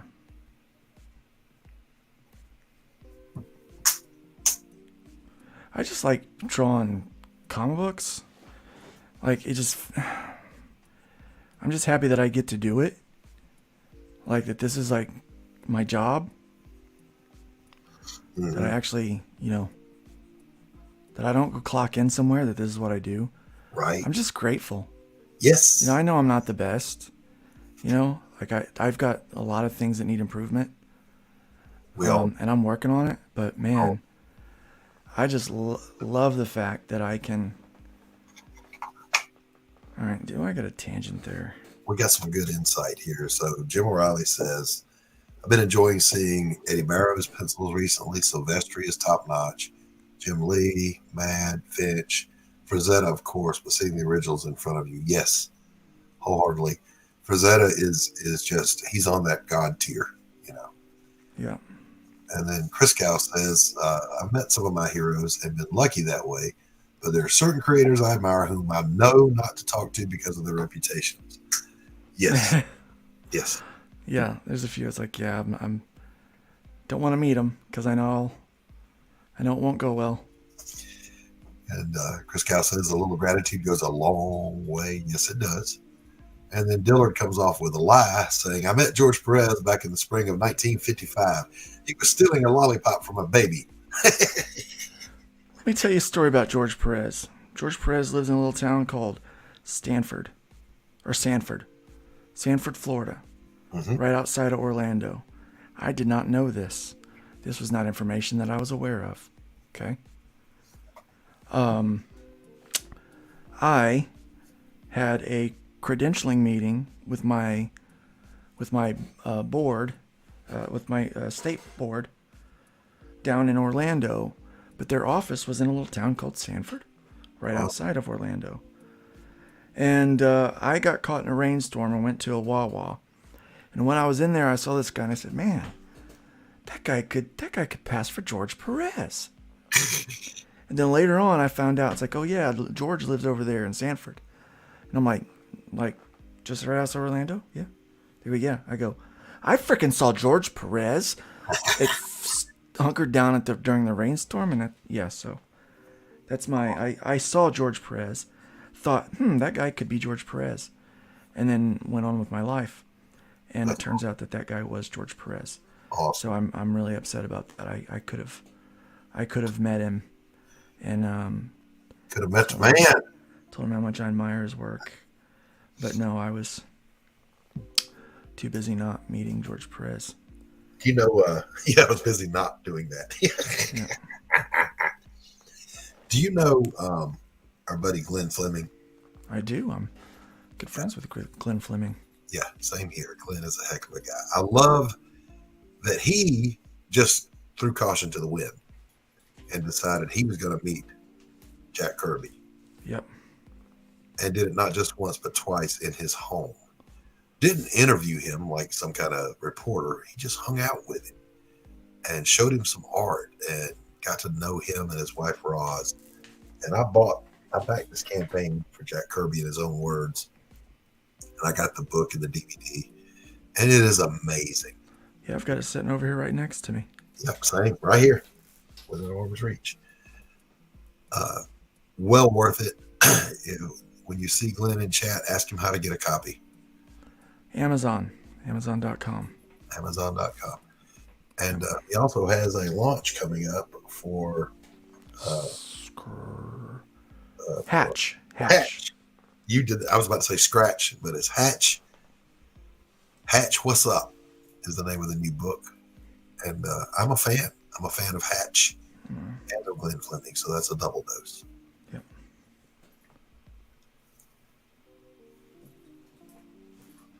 And Hatch is a cute little cartoony-looking character, but don't think for a second that Glenn Fleming can't bring the art, because my man can draw anything. He is a fantastic artist. Yep, he can draw anything he wants. He does some pretty amazing stuff. We were in a chat one day, and somebody mixed up our names and said Doc Fleming. And I kid you not, Glenn and I kind of did the online equivalent of a double take at each other, and immediately had the same idea of Doc Fleming, man of mystery and action, and started roughing out ideas and characters. And this may be a thing that'll happen. Picture an Indiana Jones type character. Now let's just give a bunch of high contrast spots in here. Right on. We'll just fill a bunch of that in. Now you got to have one of the big live oaks in there with a lot of Spanish moss hanging. Yeah, we got all kinds of stuff in here. There you go. We're gonna just we're gonna get a little nutty with it. Go for it, bro. Oh, I see you already got it in there in the background. Cool. Yep. I'll clean up the edges later. Just gonna get these big chunks in here. Yep. Have some fun with some shapes. See, that's the stuff I want to be able to do.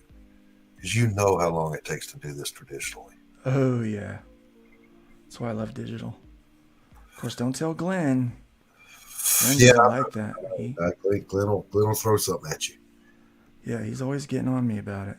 Yeah. I'm like, well, I can do it traditional, but I can't do it in an hour and a half. He said, Doc, I love that you do your book traditional. I said, yeah, but I'm going digital as soon as I'm able to afford the upgrade on my gear. Oh, Doc. But, you were talking about doing this for a living. Yeah. Punching a clock. I don't know. A lot of people may not realize, and I don't know how it is for you, Luke, so I'm just speaking for myself. My work day on a book or a painting or whatever it is I'm doing in art starts before the sun comes up. Yep. And I typically don't stop, except for a lunch break, until about 9:30 or 10 at night. I haven't taken a lunch break today. Yeah, it's you. I probably won't. I'll probably work straight through dinner because I have a workload. Yes. You go till you drop. That's basically. Well, and I've got this thing called Fund My Comic that I am responsible for right now. Yes. And so we are doing a lot of work on that. And so it's between trying to get trying to get work done for clients, and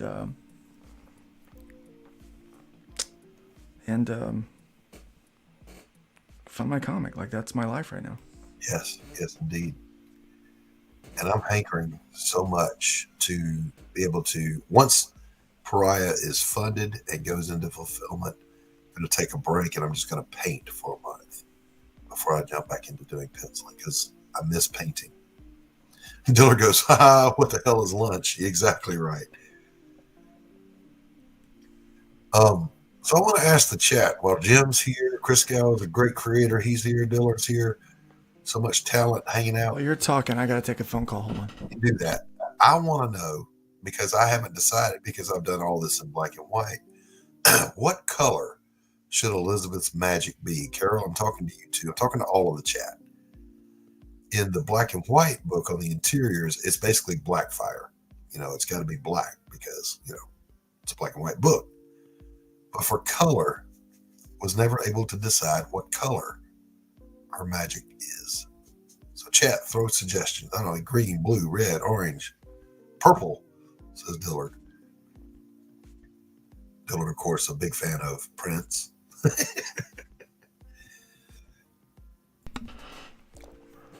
I'm back. Welcome back, sir. Sometimes they don't. My stream schedule can get kind of odd. Sometimes they never know when I'm on. So. Carol says Viridian. It's gonna look cool. Oh, this is gonna look cool. Or ochre, mauve. Marvelous. The only reason I have stayed away from like mauve or any kind of reds is I don't want her confused with Scarlet Witch. Jim, of course, says whatever your primary color used throughout the book, you want to go complementary to that, perhaps cinnabar, says Jeff Potts. And you're right. My thinking was that the book is predominantly cool colors because of him. Her hair is actually a dark auburn. She's got kind of grass green eyes. So that leaves the quandary. Do you do the complement of green and go with a red? Do you do the complement of blue and go with orange? Now, I saw what Dillard has done so far, and you have that in your DMs, Luke. Okay.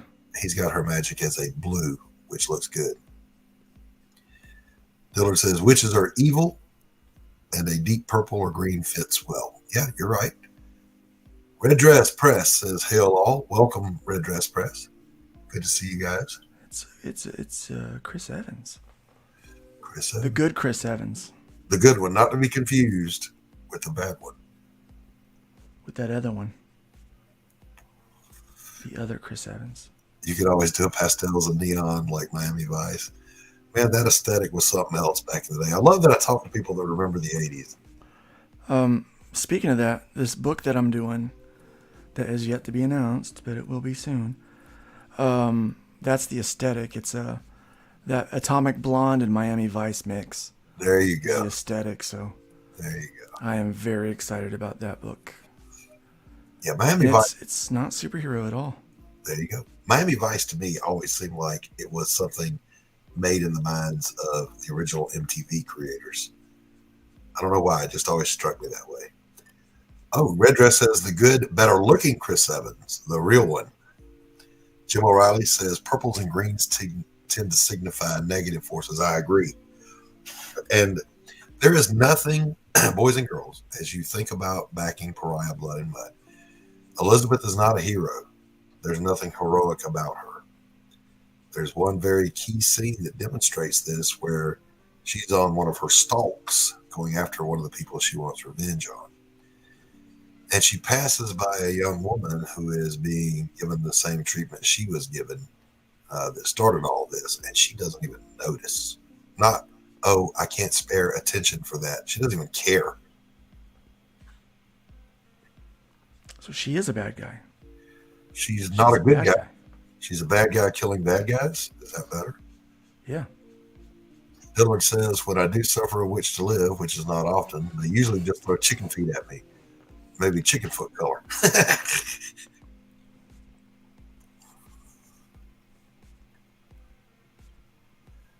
Now, that doesn't mean, by the way, that she completely loses her morality. That's something I'm working hard in the story to play with. I don't know if I would call it,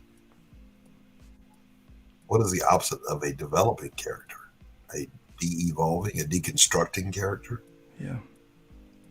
So there's a deconstruction arc, if you will. Anti-heroine of sorts. Yeah, I mean, she's killing bad guys. But she ain't helping nobody. And she It's doesn't like care. Kill Bill. She doesn't care to help anybody. Yeah, there's a scene in Without Remorse where the SEAL, John Clark, has made a kill on one of the drug people he wanted to kill, and he's boogieing on out of there for the night. And he comes across a mugging. A young, cooked out dude is trying to mug a little old lady, and he steps in and kills dude, but he didn't want to. But he was basically saying to himself, what does this cost my soul if I don't? Yeah. Jim says, have the color vary depending on if she's using her magic for revenge or love, or maybe for some other emotion or purpose. Quite possibly, yeah. Fortunately, in the book, I don't have to deal with it. The book is black and white, but for the trading cards, the pinups, the covers, there has to be some color there. So, and Carol was able to go gonzo with the colors because she was doing black light tapestry. So, you can get the neon green like Poison used to use, purples and blues. And Dillard says, is she actively looking for a husband to serve? If not, she is lost and pure evil.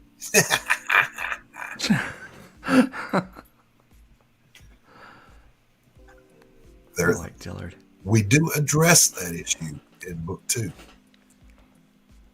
Yeah, Carol says I can do normal colors too. Yes, I know, Carol. We'll talk backstage here shortly, and we'll discuss what we want to do with colors for this wonderful piece that Luke's doing. Was that you dinging or me? That was you. Was that me? I think. Could be me. I don't know. I never know. I just never know. I have no new messages. Got to be you. It's weird. I've said this on my stream many times. I normally stream in the mornings. And at like 10 o'clock in the morning, my messages start blowing up from everybody. It's like, what does everybody set a stopwatch or set an alarm, and they just start hitting me up at that hour? And then during a stream, let's see, today's Monday, right? During a stream on Sunday, my messages started blowing up, but it was all storm related. I had a stepdaughter's apartment got flooded. Could I come help? And other such things. And, of course, I'm going to drop what I'm doing and go help. Of course. Of course. I mean, I don't know how much help I can be, big fat old guy. But I got to try. I'm just not physically where I used to be. Yeah. I don't have. It's because of the the time in the hospital and everything. I'm still in recovery. The power nap. Yeah, my power nap. Like I am getting better, and I can stay in the chair for longer. Mm-hmm. But it is it sucks because I want to be more productive. I want to be a little more useful. Right.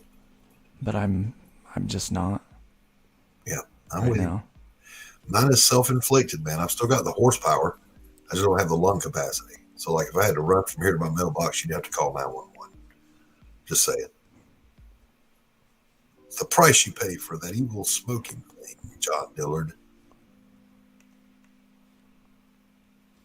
But it's a price you tell yourself you're willing to pay when you're young.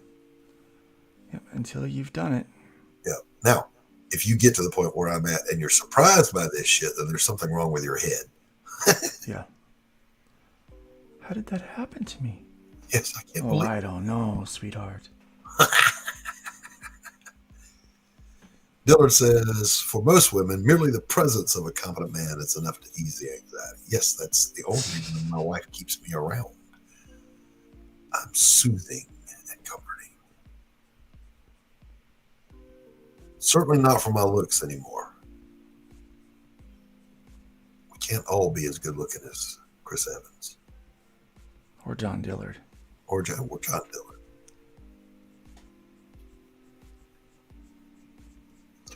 Or the great Jim O'Reilly, for that matter. Damn it, man. Jim O'Reilly.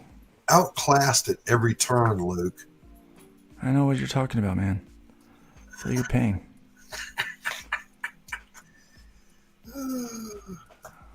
This is fun. This might be the most fun that I've done on one of these. No offense to anybody else. It's just because it's a swamp monster and it's the texture that I like to draw, and it's I'm definitely going longer than I normally do. I'm normally done by now. Well, it's that when you got an amazing guest, it's just so charismatic. Yeah. I'm sorry. Look, I'm reaching for anything I get here. Take it, man. Take it.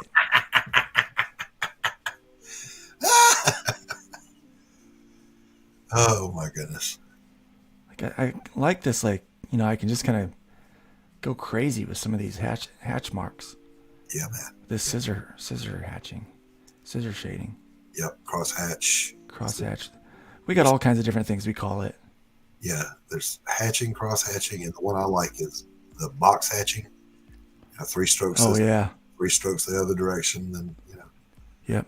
To get those gradients. All the things you had to do back in the day before colors developed beyond flatting. Yep. I had a great inker back in the day named Merle Fager. He lived in Kansas. Merle, if you ever see me on the stream and you hear me mention your name, please hook up with me. He was not just a fantastic inker. He was a what do you call it? An architectural renderer. Oh. So, man, if I could just rough in, put a cityscape here, Merle, man, he would kill it. I didn't even have to do it. Or Merle, this is a parking lot full of cars. Can you help me out here? Make me look good? Oh, hell yes, he could. And he loved doing it. Jim O'Reilly says, Carol, can't wait to see your colors on that cover. He also says, I love Frazetta's and Wrightson's ink work. Yeah, absolutely. And what's his name? Bisley. Love Bisley's inks. What am I going to do back there? I got to do something back there. I'll go do something else. I'll figure that out in a second. Lay some more Spanish moss on his calf that's going away from us there. All the way around. This one right here? Yeah, like big fat calf. Yeah. Let's do let's wash that back in with some clear. Yeah, because he's calf heavy. All right. And the aesthetic I went for in that is kind of symbolizing like a tree having roots. All right. Massive Panda says, I agree, Diller, but we can't get too confident. Don't want to end up with a restraining order. If you're too confident, you will end up with a restraining order or a honeydew list. Be careful. Don't want any of that. Diller says, just put a cityscape here. No wonder Merle won't take your calls anymore. That makes sense, yeah. There was no joke. There was a book I was doing, and the writer called for the splash pages. Our heroine is perched atop a light pole looking down at the parking lot with just a few cars in it at a Gothic building that's a sanitarium for the insane. And so I started drawing it, and I can draw that stuff. I just don't like it. So I just reached a stopping point because I realized, again, working against those deadlines, I've got 20 days to do 26 pages and get them out the door. So I can't take 3 days to do this. So I roughed it in and I just put a Post-it note on the page that said, Merle, help. Edwin Ray of the White Leopard, April 28th, Acevedo. Edwin Acevedo says, hail peeps. What's up, Edwin? What's up, Edwin? Immortal Rising says, "Hail, hail, Immortal Rising, Hail, hail. hail, hail, hail." Good to see so many good people here. I'm gonna bring that from the back, not the front.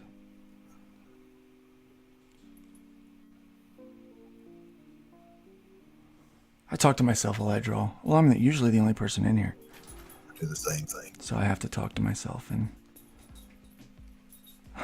When I noticed one day I was actually like talking to myself in public, like I do while I'm here, and I said, "Oh, we better stop. If they notice, they might think we're crazy." Now, are you ever making faces when you draw? Like you're drawing something really All the time. Yeah, same. Well, I used to be a guitar player, so we would, us guitar players, when we play our leads, we have those expressions that we make. Yes, yes. Like we're like holding this giant snail. Yes, I used to tell my lead guitar player, if you make that face again on stage, I'm going to punch you on stage in front of everybody.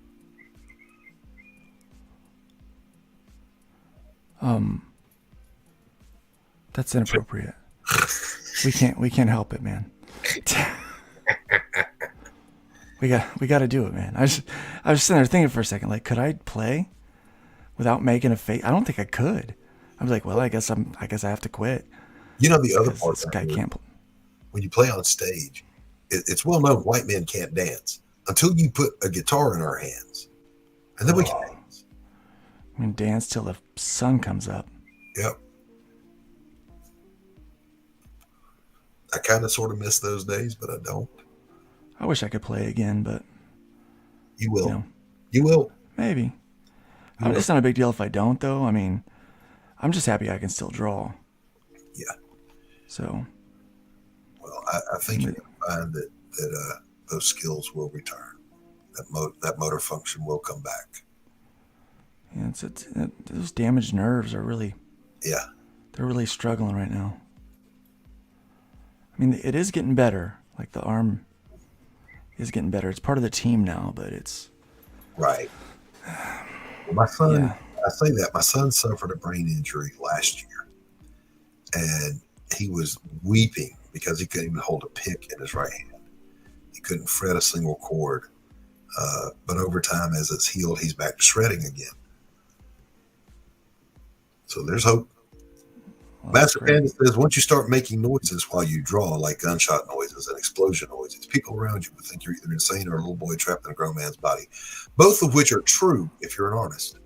Yep, I do make the gunshot noises. And, yep. Oh, yeah, like especially when I'm like laying out a page and there's action. Yeah. I'm like, yeah. Oh, yeah, and they're going to be like, it's like a bus full of nuns are dead here. It's like, And then I crack myself up because I'll say, how do you spell? How do you spell that? Yeah, I tell the letter. Sometimes I'll draw my onomatopoeias in there. Yeah.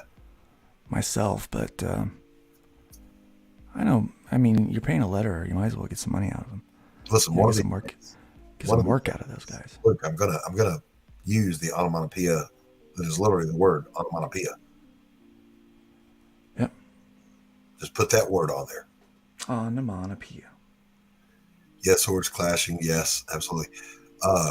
We were cutting up in chat on one of my streams, and somebody said for the explosion, put le pouf. Le pouf. That's funny.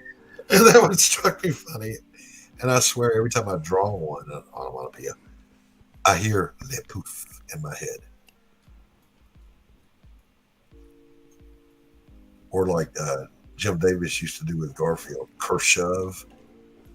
When Garfield would shove Odie off the counter, it was Kershove.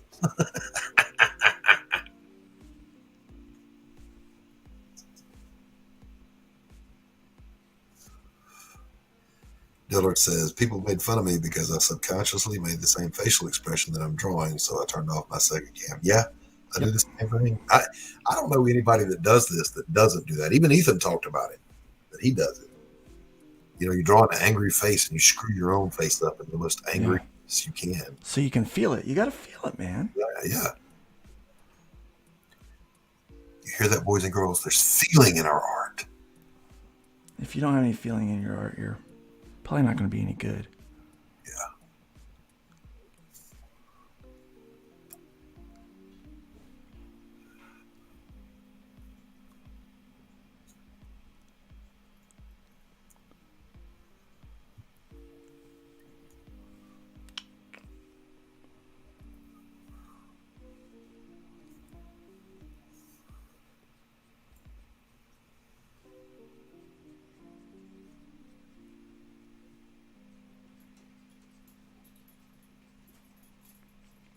See, I like doing this, which is very hard to do traditionally.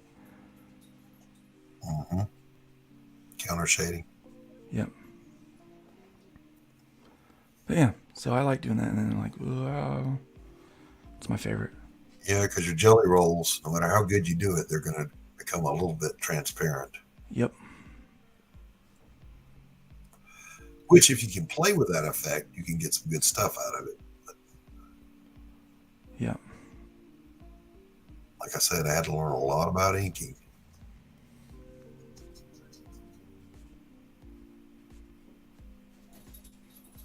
We're getting real close.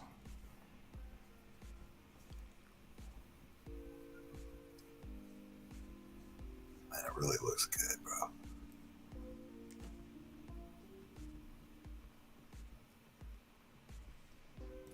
I get a lot of this like dark in here. Yes, contrast. Yeah, it's gotta be real heavy for this scene. In painting, we talk about the 3 C's. There's color, composition, and contrast. And of those 3, contrast is king. Yeah, well, I use the same. It's kind of the same thing, but it's for graphic design. It's hierarchy and rhythm. Mm-hmm. And contrast. Yes. Like those are our 3 things that we pay attention to. So hierarchy refers to your areas of high interest, areas at rest. Mm-hmm. Yep. Same. All that, all those basics that you learn about art that nobody ever wants to take the time to learn, you don't realize you'll use those every time you do art. Every time. I've used it in just composing this picture. Yeah. There's balance, there's texture, there's perspective, there's... Yeah, I was doing did a logo for somebody, and I'm waiting to hear back. They're like, hey, do you think maybe you can move that tail thing to the bottom of that? And instead I'm like, well, I could, but that's going to throw off the balance. Right. It's going to change the weight of the design. Mm-hmm. I mean, think about it before you... Exactly. There's a reason why I put that up there. Not because it's... they wanted to move it to where, like, kind of underlines the text. And I'm like, I don't know. Right. It's like, I'll do it, but it's not... Yeah. People with creative vision trust the creators that you hire to do the work in the most effective way. All right, that's pretty good. I got to do some stuff up here. You know what? We're going to throw in another layer so that I can just get crazy with this. Speed it up a little bit. And while you do that, I'm going to refresh my coffee. You had someone on your chat the other day, by the way, or on your panel, that came in espousing himself as the coffee king. I took great offense to that. I am the undisputed heavyweight champion of the coffee world. Really? So whoever that little feller was, I don't know how we see she agrees with me. I don't know how we would settle that. I took umbrage. I heard it. It's okay, I heard it. All right, I'm gonna grab some coffee. Be right back. Ooh, she's ticked.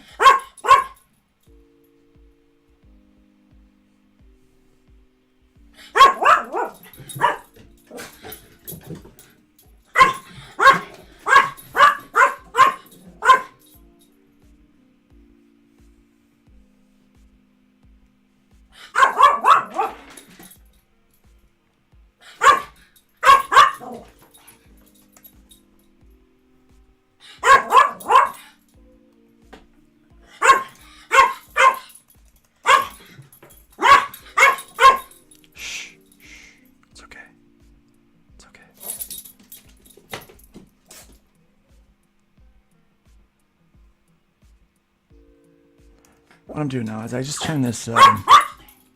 It's enough, silly doggy. Come on. This dog thinks that she's a big, massive threat. She weighs about 6 pounds. But she thinks she's a big, massive threat. No. Just let her loose. There you go. Go get him. Silly dog.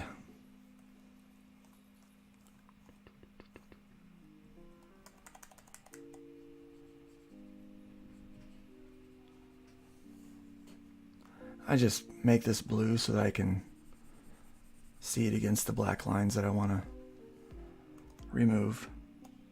It's a trick that I picked up kind of by accident, actually.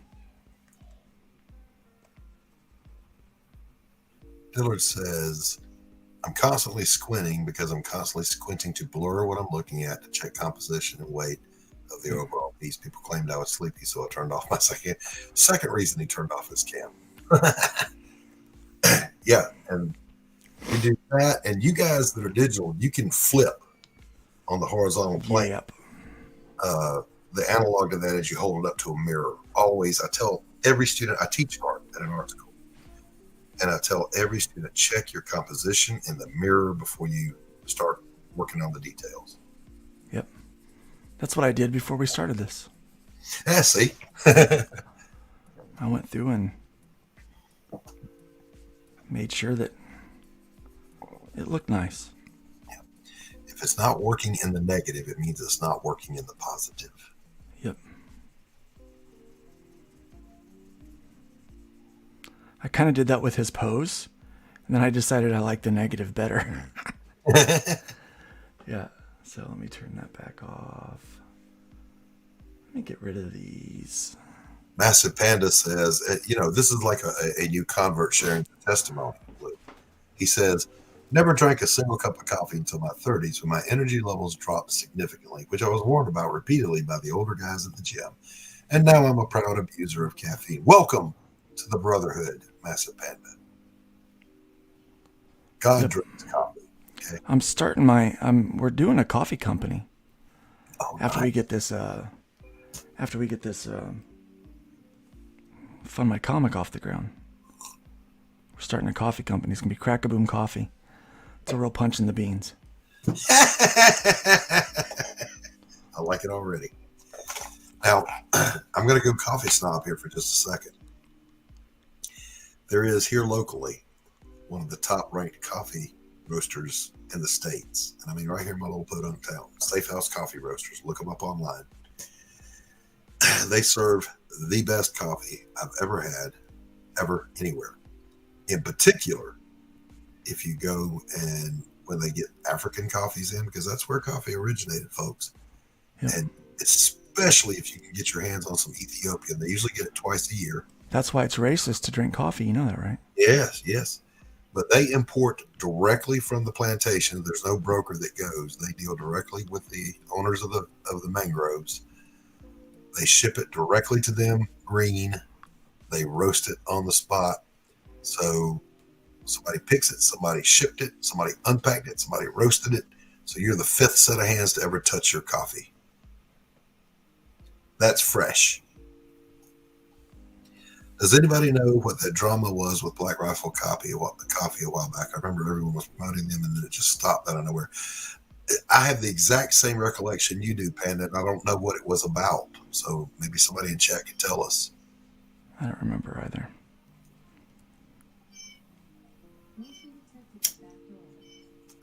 Jim O'Reilly says 90% of your coffee is water. So if your water is bad, so is your coffee. This is true. Here's a little trick for you, boys and girls. If you use a drip machine, which most of us do, here's a triptych.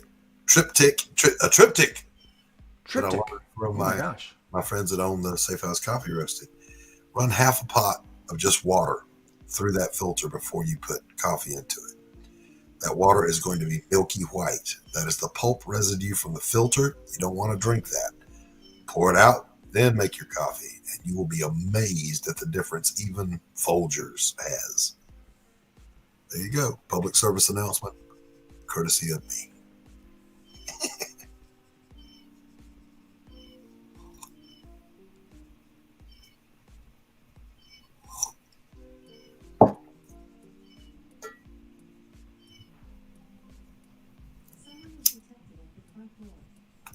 Guilty Gearhead is here. Welcome. And he says they pulled support from Kyle Rittenhouse, I think. Don't quote me on that, at Massive Panda. That might be true. It could be true. It could be true. Don't know. Like I said, people, they get pressure. They cave. That's what people are worried about with Fund My Comic. Like, you can get pressure and cave? I'm like, probably not. Yeah, I don't respond well to threats. I don't respond well. Look, I think most conservatives are that way, but particularly if you're a veteran, you've learned what to be afraid of and what not to be afraid of. And the worst that you can do to me doesn't frighten me. So bring on your cancel. I've already been canceled once. I'm sure it'll happen again. Yeah, I'm not normally worried about getting canceled. Yeah.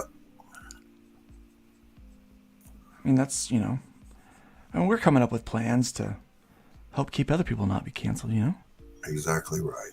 And that's kind of what Fund My Comic was all about. And, we'll continue to kind of work with that, towards that for everybody else's benefit as well as our own.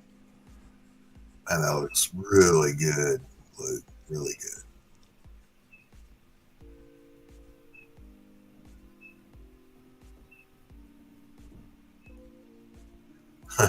Guilty Gearhead says, also, hello, everyone. Jim O'Reilly says, Dunkin' Donuts coffee is just Amway coffee. Probably so, yeah.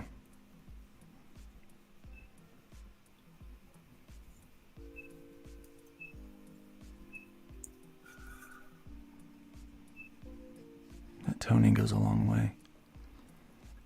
Yeah, it does. Look at that, man. Shit you can do digital that would take you all day to even think about it. Yep.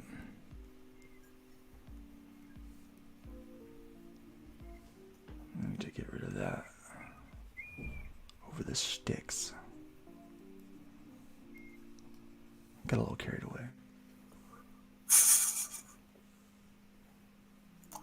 Panda wants to know, Luke, do you always ink digitally or do you go back and forth between digital and traditional?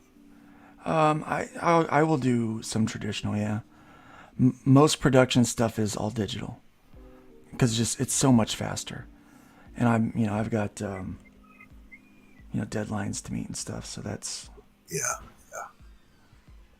I charge more for traditional, by the way, but I'll do that like if there's a campaign that is coming up and we want some original artwork, then I'll do a page or two. Like the one I'm working on now, I will do the cover will be traditional, and I will find 5 splash pages to do traditional. Guilty Gearhead says that looks great, Luke. Thank you.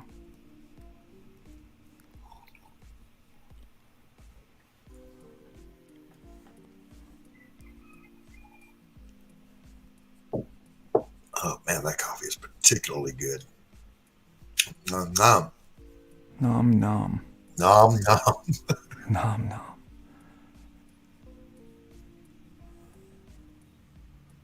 What I'm doing now is I'm just using some tones to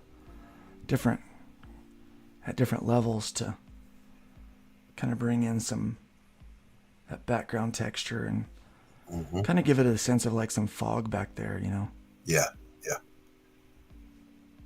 Panda says, I need to learn digital inking. I tried it a few times and it looks like trash when I do it. It's like anything else, bro. It's got to suck before it gets good. Yeah, I knew it was possible because I'm a fan of Kanan White.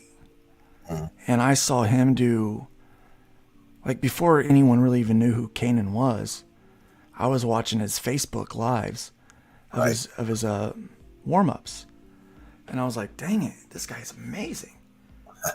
And I was like, that.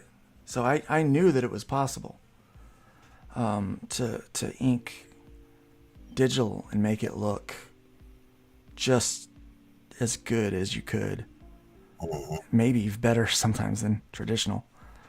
And so I started practicing. I started practicing with just a regular Wacom little tablet. If you can afford a pen display, get it. Don't just do the tablet. It was problematic for me.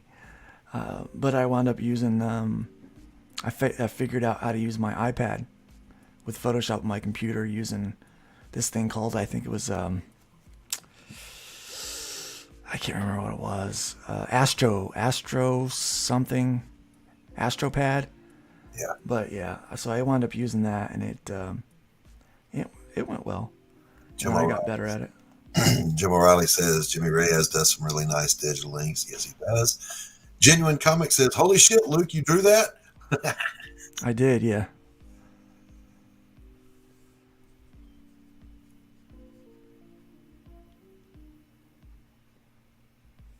Yeah, I'm looking forward to working digitally when I can afford the gear to do it. I got to upgrade my computer. Half my RAM got ran in on by lightning, so I don't even have enough RAM to open a TIFF. So I got to outlay some cash Okay. to get the gear. I'm afraid that if I keep adding stuff, I'm gonna ruin it. I think you're there. Two things. Yeah. The negative space between his left arm and his left thigh, maybe use that darker grayscale in there a little bit. Left arm, left thigh, right here.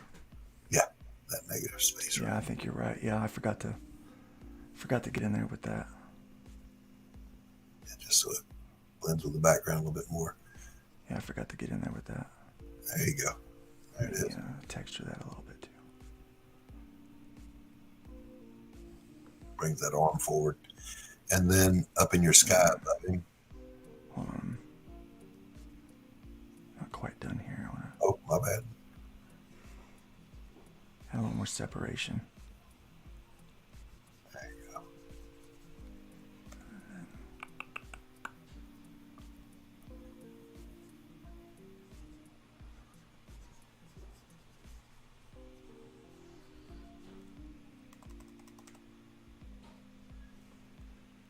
There we go. I think I like that better. Here we go. All right.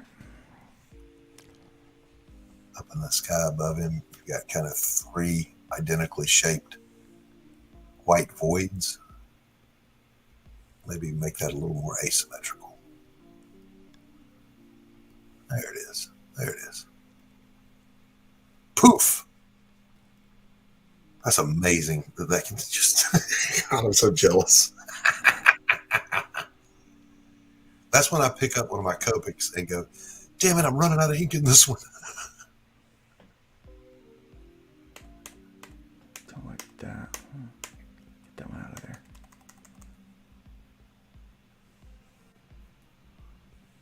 Nice. Sometimes I do some ink wash. You know what? Let me just do it later. I'll try an ink wash. I'll see how it turns out. Right on. Oh, that looks cool.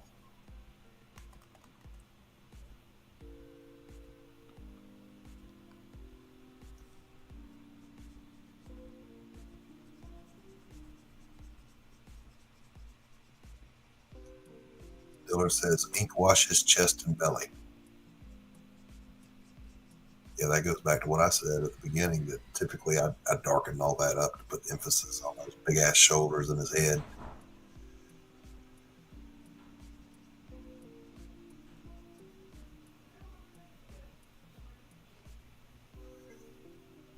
So I'm not sure if everyone else has heard that our friend and one of the fastest wrenches in the West, Mr. James Hayes, passed away.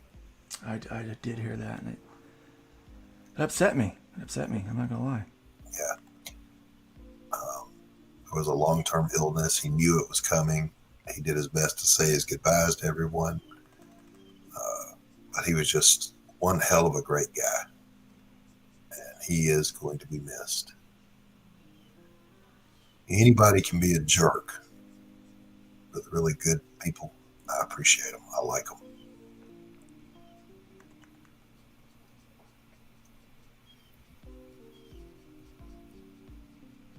Jim O'Reilly says, beautiful piece, Luke. Well done. Thank you, man. Dillard says, Boob Dan is also not long for this world. Oh, really? I didn't know that either. I don't know that I know him. Boob Dan? He's known for his boob pictures. Thus, Boob Dan. Dillard says he could use some donations and prayers. Well, I'm happy to do both. Hit me up with some details on how to do that for the donations, John, and we can make that happen. But I can certainly pray anytime, anywhere.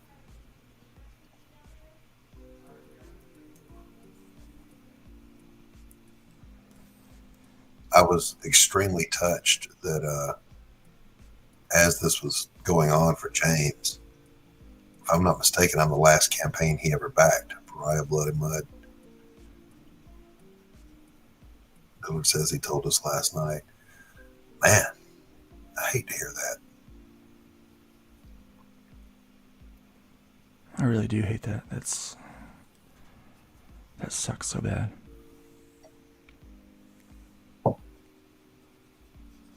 Colon and liver cancer stage 3. Man. So I've made it clear to my family, and I have it in writing. You know, my grandfather and my father both died of the same cancer. That if it happens to me, I'm not doing what they did. I'm not going to fight it. I'm not doing the surgeries and the chemo and the radiation because they were miserable and they died anyway.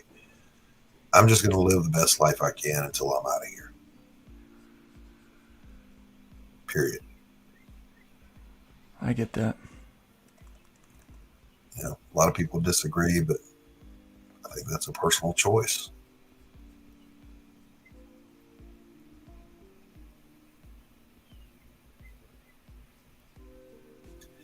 Luke, this just looks amazing.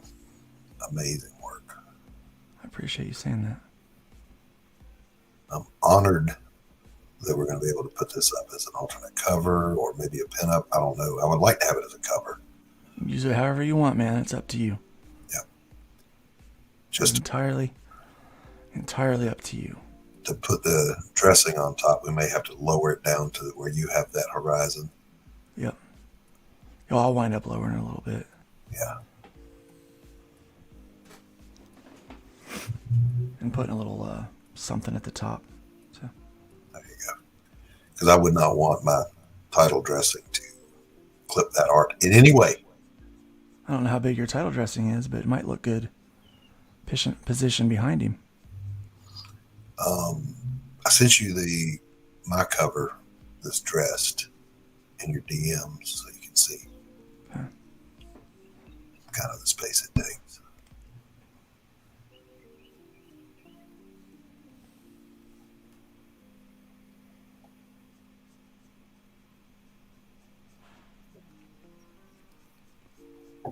Man, this looks so good. Carol, what do you think?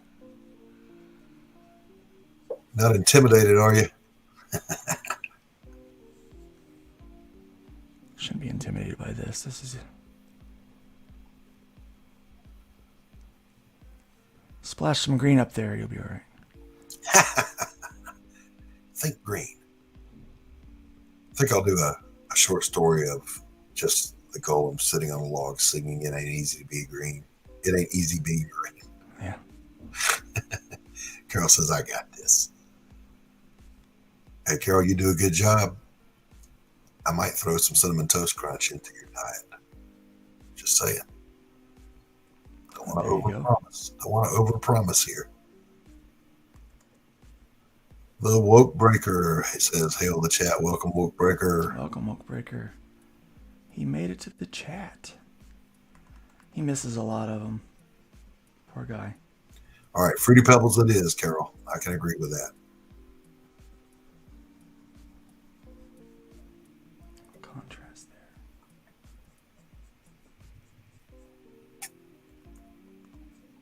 there.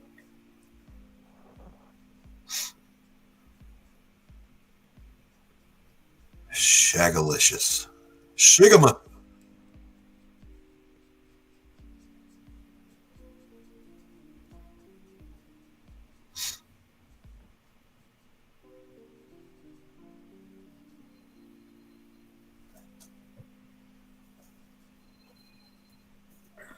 Sometimes I go too heavy on this, but I can always turn it down.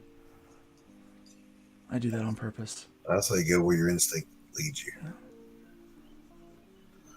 Trust the force. You know, we've talked about this in art communities for probably forever. There is an intangible something that artists draw on. It's easier for musicians to understand it. When you're on stage, you just kind of go into a zone. Yep. And the music is just happening. You know, even though you're the one playing it, it's just happening around you, and you just get to be a part of it. And it's the same thing when you're in the zone and you're drawing or painting.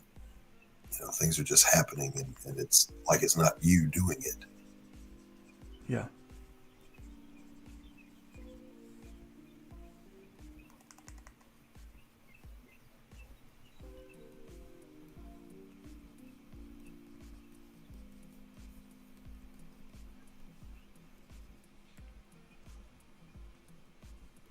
Jim O'Reilly wants to know what pen you're using for the wash. It's just the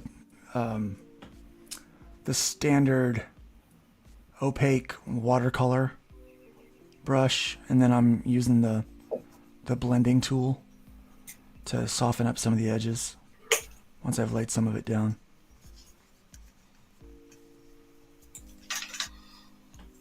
I gotta switch microphones here, run my hair a little bit. It's hot in here. Georgia. I'm a little jealous. It's hot. Sheesh. Ain't got that problem. Not here, not right now.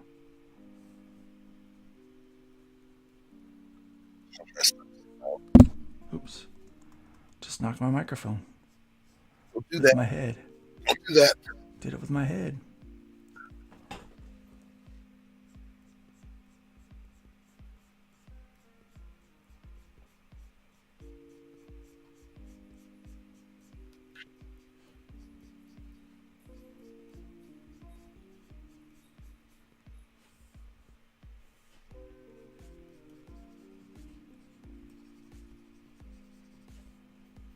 I like it to have it like, I kind of like that little, kind of a painterly look to some of it. I don't know. I just like that.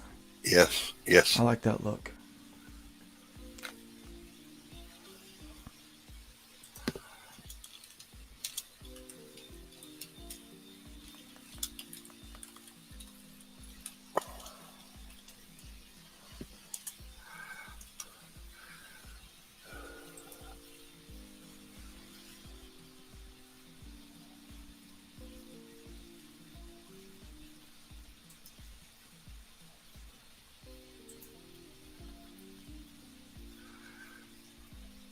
Jim wants to know, are you using the 2.0 version? If so, have you tried the shading tool yet? I am using 2.0 and I have tried the shading tool. I'm better off doing it myself. Now that does pique my curiosity to know what that's about. Wokebreaker wants to know whose characters are these. These are my characters from Pariah, Blood and Mud, my book that is currently funding on Indiegogo. Trying to fund. Trying as long to. as they don't keep you shadow banned. No, I am definitely shadow banned. 100% of my backers have come from direct link referrals, even though Indiegogo is trying to take credit for 10% of them. They're lies.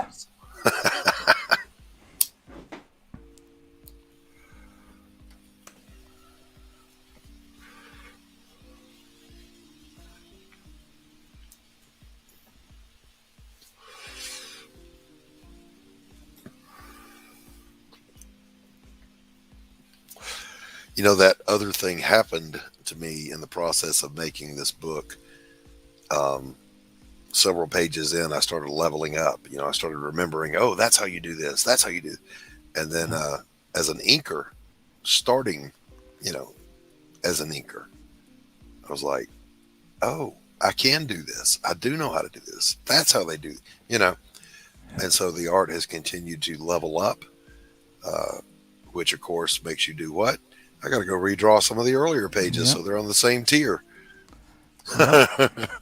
That was really hard when I went back to remaster the hybrids books. Hmm. Trying to uh, make them level them up a little bit Yeah, without having to redo the entire book. right. Dillard says, if only they were a place to not be shadow banned. Oh well, c'est la vie. Yes, we've had this conversation. I am moving everything I ever do over to Fund My Comic after I get done with this first and last hurrah with Indiegogo. I don't want to do business with people that hate me. There's no point in that, right? None.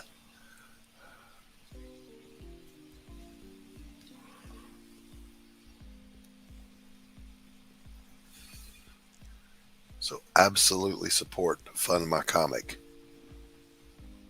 I would love to see it just completely stomp the other two. Oh, I would too.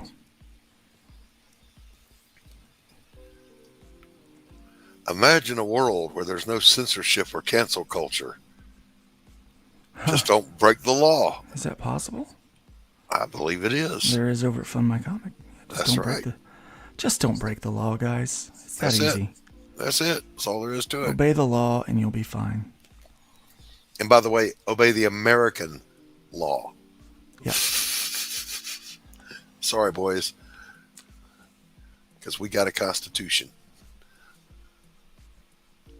Man, I love that Constitution. You got to love that thing, don't you? I freaking love that thing.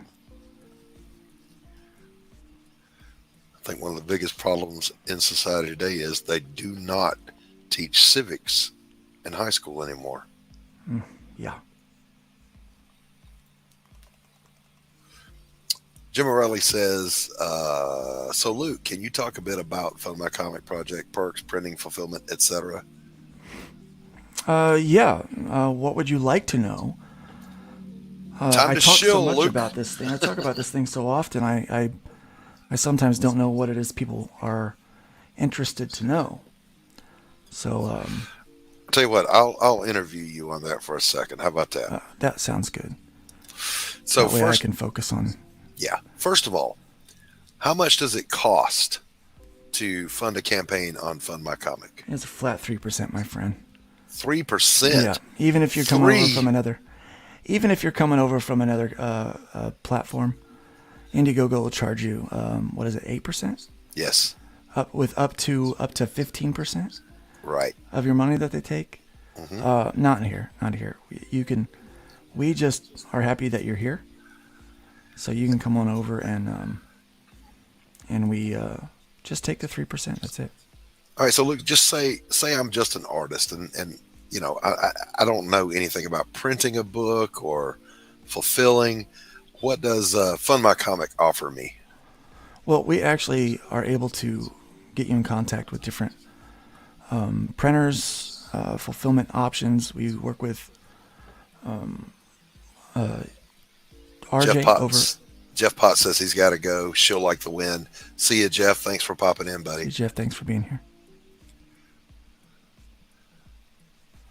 Yeah, we work with RJ over at Critical Blast, so he can actually handle your fulfillment for you.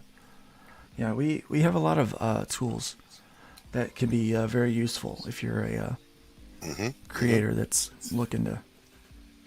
Now, correct me if I'm wrong, Luke, but let's say in lieu of a sign up, basically I can create the whole campaign, post it, and delay the launch date, embed my MailChimp, and that serves as your kind of sign up. Yes, it does. That's how we do it. So I think it's real. Yeah, I think it's real important that you have as much control over your mailing list as possible. I don't like that Indiegogo has, they try to tell me how I can use that list. Right. I'm not a fan of that. So I'll do whatever the hell I want to do with it. I do what I want. Do you have hardcover printing options? Says Jim. Yeah, we've got a printer that does that. Yep. And they better, because that's what book 3 of Pariah is going to be. It'll be a hardbound collection. We're not handling, unless you want us to handle your fulfillment. We don't typically, we're not handling it ourselves, but we can if you want us to. There is an additional fee for that, right? So if you want somebody else to do it, like obviously you're going to have to pay RJ. If you want someone to handle getting all the printing and stuff done, it's whoever handles that for you, they work through our site. Right. But it's like an additional 1% to 2% of whatever the campaign is. So, right.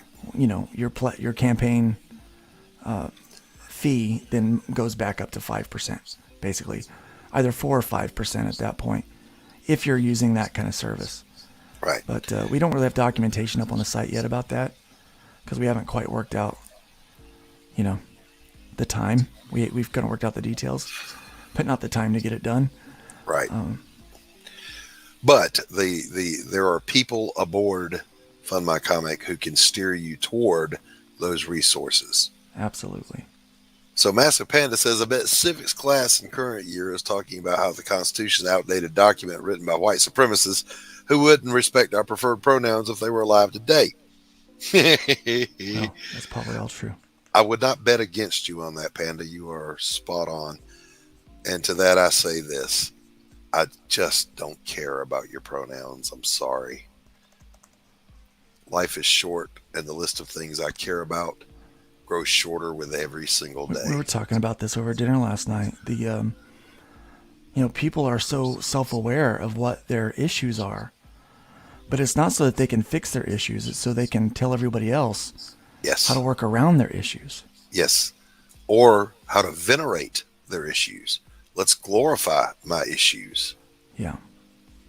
It used to be. I don't think you understand how this works, guys. I don't know. I think we're the ones that don't understand how it works anymore. That's probably true. I do think, and I've shared this in more than one fora, I think the left has finally found the point at which, and I mean this social left, not necessarily the political left, but they're connected. But they found the breaking point beyond which they can't push conservatives, and that's with our kids. Yeah.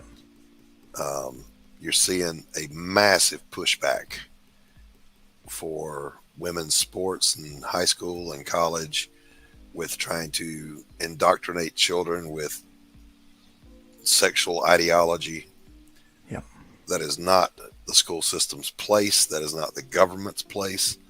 That is a family matter that is to be left to families. And they're finding out the hard way in Florida, as they're screeing and reeing for the hills, that there are people that are going to push back against that. Yeah, there really are. In fact, we're going to talk about it on NerdCap tonight, but the request or demand for books to be censored in libraries are up 8%, or 8 times. Not 8%, 8 times. Mm-hmm. And a lot of it comes down to, I'm not really one for censorship, you know that. Right. And so I'm not really on board with a lot of that, kind of what they're demanding. But when you got one side that has pushed the pendulum so far in one direction, it's going to swing back. Yeah, it's going to come back with a vengeance is what's going to happen. Yes. And we're seeing that already. For every action, there is an equal and opposite reaction. And, this is the thing, they'll say, oh, you just want to practice censorship. Well, no, we want to keep porn out from in front of 2-year-olds and 3-year-olds. You're the ones that want to ban Huck Finn for being racist. Okay? Yeah. There's a difference. Yeah, here's the thing. I was a youth pastor for many years. And I always hated it when it was time to talk about sex time, with these kids. Mm-hmm. Like, I didn't want anything to do with that. Right. I would let the parents know. I said that you could be there when we do it. and all that kind of stuff. I hated it. Absolutely hated it. I've realized that if you're an adult and you want to talk to kids about sex, you're a problem. You're a problem. Like, I don't know many normal adults that want to talk to kids about sex. Yeah, that's not something I ever want to talk about. Yeah, well, there's people out there that demand that they can talk to your kids about sex and gender and all that kind of stuff. And I'm not on board with that, guys. But because I have that view, I can easily get canceled.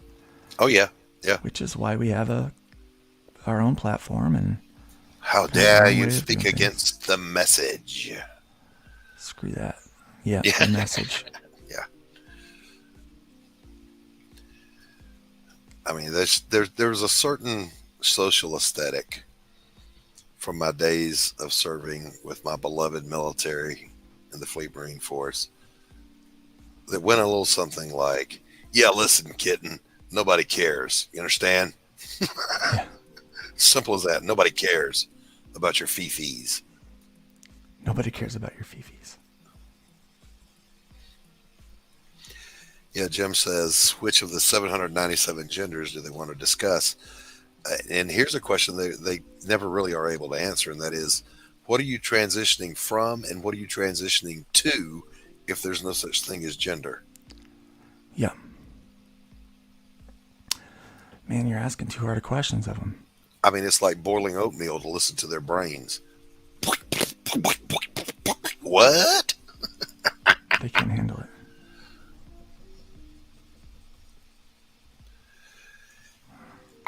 But these are just my opinions, folks, not necessarily the opinions of anyone else. I might share some of them.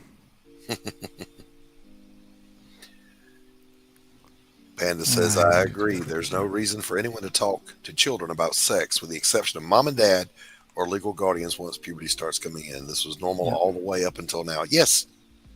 Yeah, fortunately, even my grandkids are out of that danger zone now, right? But I promise you, I'd have made the papers had they tried to indoctrinate my kids. I'd be on the front page of the news, baby. Just telling you. There are lines you do not cross. Yep. They're trying to cross them. Yes.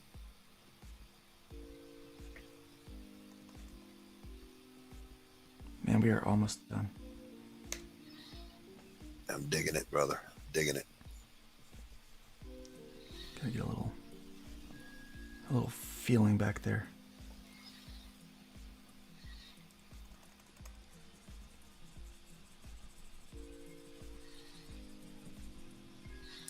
Guilty Gearhead agrees 100%.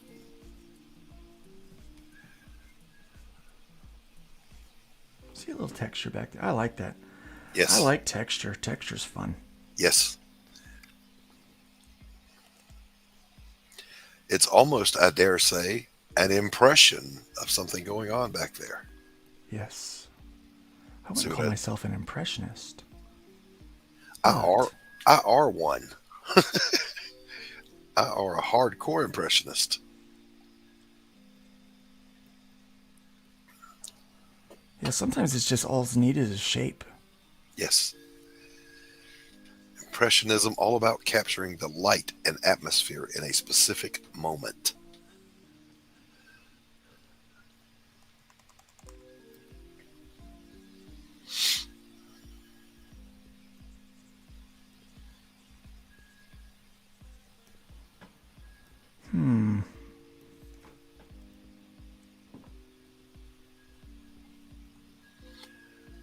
What's happening in your brain right now?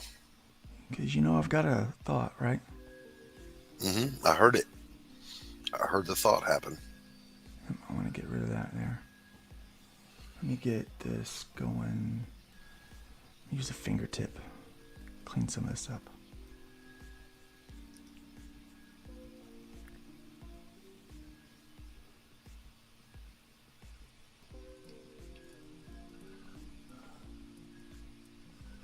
Yeah, like that big, massive swamp mon. You can just sense the mass Yep. Like, think about it. You know, if you've ever shoveled tar or swamp mud or clay, how heavy that is. You can feel it. Yeah.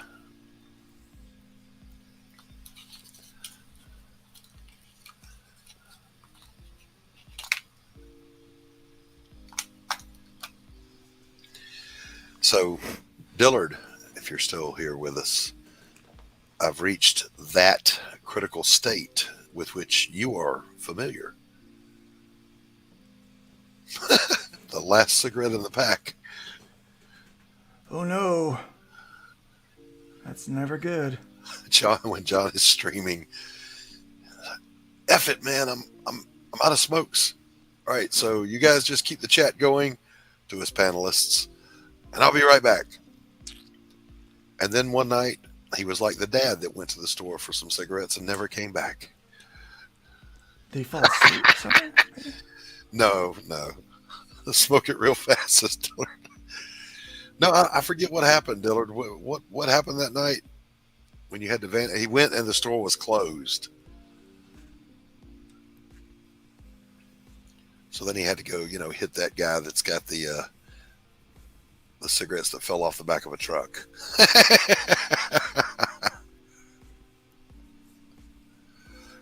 Ride the lightning to the store.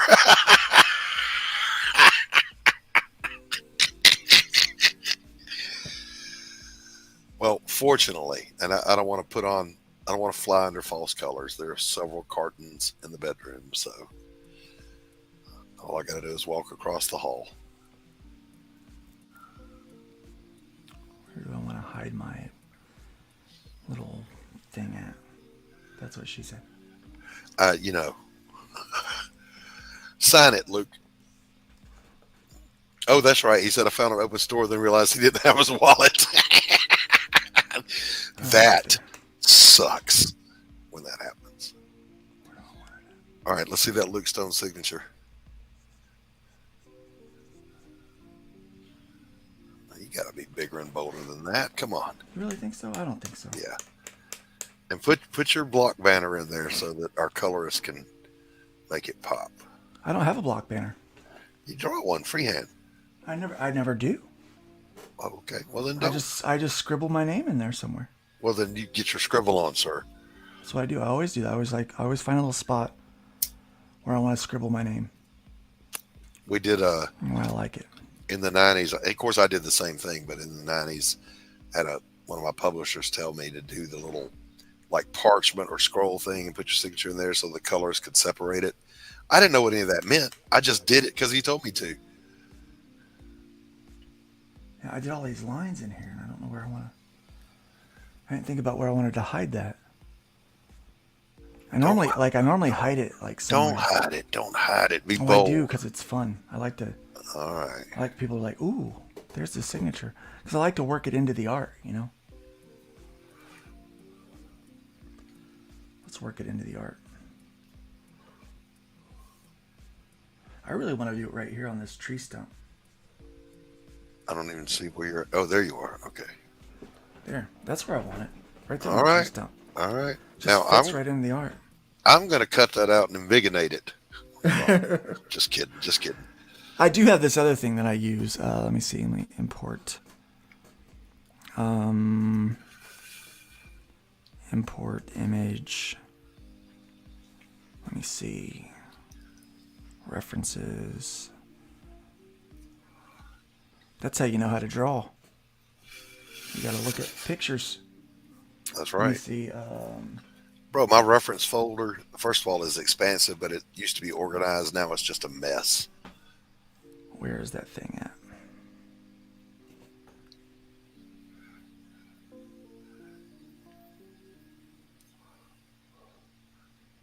I have a PNG somewhere. I wonder if it's in there. Yeah.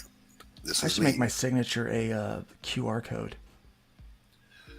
That'd be fun, wouldn't it? QR code. They could just scan it.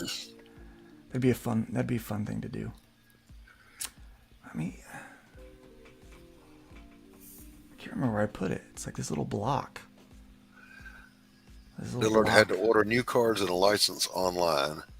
They stopped it in January. Sketchbook. A sketchbook here? Um. Oh, do you still have the? You haven't been able to fix the stripe situation, have you?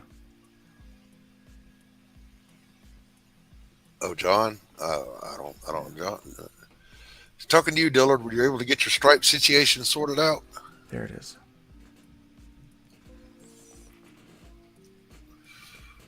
There you go. There you go. I like that. Good logo. Perfect. Yeah, I don't use that very often. I like it though. I like it. I turned my own signature into kind of a logo, if you will, because I discovered as a painter I cannot write my name with a paintbrush effectively, so I just turned it into a logo. Looking it over. Oh, Dillard says, no, I need my ID, which is gone. Got a new ID coming. Okay. Okay. Roger that, sir. There it Well, is. Pariah Blood and Mud, cover C by Luke Stone, with colors by Carol Lee. it doesn't look too bad. I think it looks pretty darn Turned out spiffy. okay. I like swamp monsters, and so that was fun to draw. Oh, man, yeah. It's always a good time.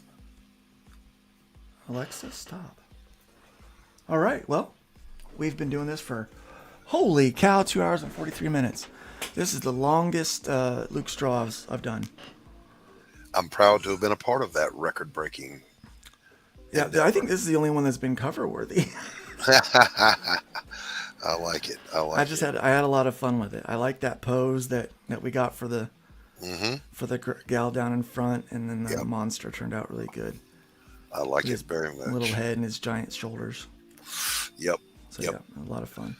Oh wait, should I turn down the wash? Let's see what the wash looks like turned down. Wait, those are the inks. We don't want to turn down that. No, not that one. Where's it at? It's this one right here. Should I turn that wash down or leave it up? Leave it up. I'm all about that keep it heavy? contrast. Keep it Yeah. heavy. All right, there you go. I like bold contrast. And I'm sure Marv V would agree with me. He probably would. Guilty Gearhead Thank you, says Guilty. that's a good cover. Looks phenomenal, says Massive Panda. That's high quality. Carol Appreciate says it. fancy. Jim O'Reilly says fantastic. Thank you. And Doc Yeah, says turned pretty good. I thank like you. it. Doc says thank you. That's amazing. Doc, you're welcome. Hopefully, some people get over there and back this book. You throw that cover up there for them, and they can Yeah. back yeah. the book, guys. Don't forget, he's been shadow banned. He needs your help, dude. He needs your Yep. help. Rescue me from Indiegogo so I can move. Yep. He needs your help. All right. Well, with that, I think we are going to call it a day. Let's And, can we play my trailer Yeah, let's before play we your step trailer. out for Yeah, some let of me the find that because I one. saw some new faces here that might not have seen the product. Yeah, let me. I'm gonna. I dropped it in private chat for you. Yeah, I got it. Hold on, give me a second. I gotta decide which browser I want to open it up in, and then Roger that. here we go. A little Look dashboard at action. that. That was Fun of my fancy. comic action. That's a fun of my comic action. Fancy.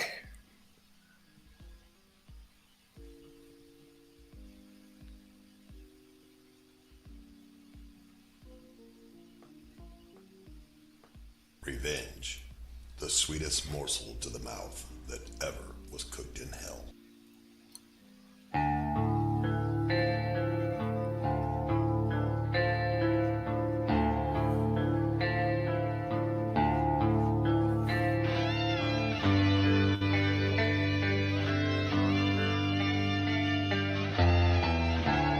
Yeah, this part is my son and I playing together.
Yes. That's metal. I freaking love my music, man. Man, 6 days left to go. You can extend this? Yeah, we're going to extend it. Okay, cool. But I need your help, folks. You got to help me escape Indiegogo. Get this thing funded so I can get out of there and move. Yeah, you guys are like, you're only like less than $1,000 away. Yep. Guys, you got to get over there and help them out. Save me from Indiegogo.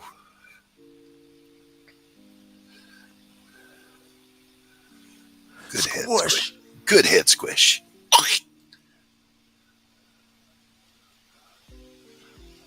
I like the swamp monster, man. Love him.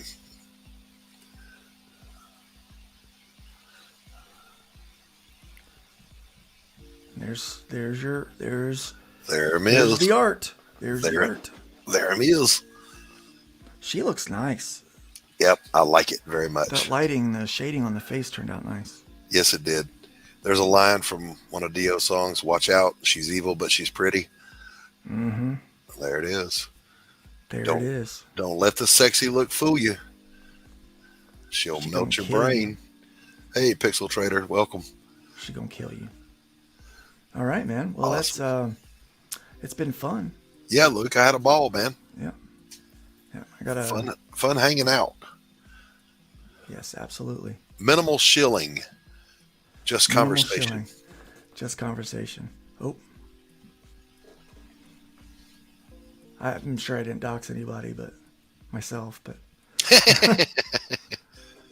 I doxed myself pretty hard, man. I was filming the destruction from the tornado coming through here, and I walked right up on my mailbox with my address on it. I'm like, well, there it is.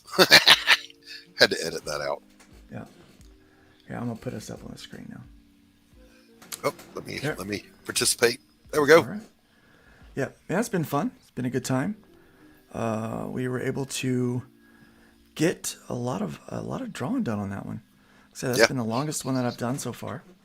And we're at 2 hours 50 minutes right now. And so conversation was good. You were able to keep that going while I was just at one point I was in the zone. I didn't realize what was going on. Like the house could have been burning down around me. I'd have been like, I do what I when can. When I'm done. I do what I can. And cheers to you. Coffee cheers. All right, guys. Remember, check out PARIAH on Indiegogo. Then go over to funmycomic.com and see what's over there. We got a lot of things launching tomorrow morning at 10 a.m. I will be doing a update on what's new, what's being released on Fun My Comic, and some of our details of things going on. It's good times over there. We're pretty People excited. popping in late. Pixel Trader, RJ William. Is this where the party's at? Yeah. It is where the party's at. Unfortunately, I'm getting ready to move this party to somewhere where I can put food in my belly. Got to put some food in my belly. So, Fat man got to eat. yeah. So, all right, guys. Thanks for being here. Thank you, Doc. No, thank you, for Luke. letting I me draw your appreciate you. character. It's been a lot of fun. Hopefully, people will watch this back and be able to, check it out and want to pick up the book. Maybe check out that cover. I'll be posting this the picture of the cover up on Twitter and Facebook here in just a moment. Yeah, and I'll if be you could, sending you a link to the high res. yeah, I was going to say, as soon as we're actually send the link to Anthony Dark Gift. Sure, I can do that. Absolutely. He's the publisher, so he handles all that stuff. All right. I am delighted to have this. Thank you so very much. You're I'm absolutely welcome. deeply Yeah. grateful. Deeply grateful. You see my little chibi right here? See this guy? Yes. I didn't draw him. My friend Dylan. Joe Spicer drew him. Okay. All right. I was going to say that looks a little bit like a Looks Dilla just chibi. like me. Now I've Just got like me. one too that my friend drew. I didn't draw it. Yep. But if you ever see the photo from whence that came, as a matter of fact, I think I can do that. Where do you edit it? Here we go. Was drawn from an actual photo. There. Nice. So, yeah. There you go. Yep. Everybody have a good night. Enjoy yourselves. Remember, build up more than you tear down. Leave the wood pile a little bit higher than you found it. Here you go. I'm going to leave you with this bumper, and we're going to get out of here.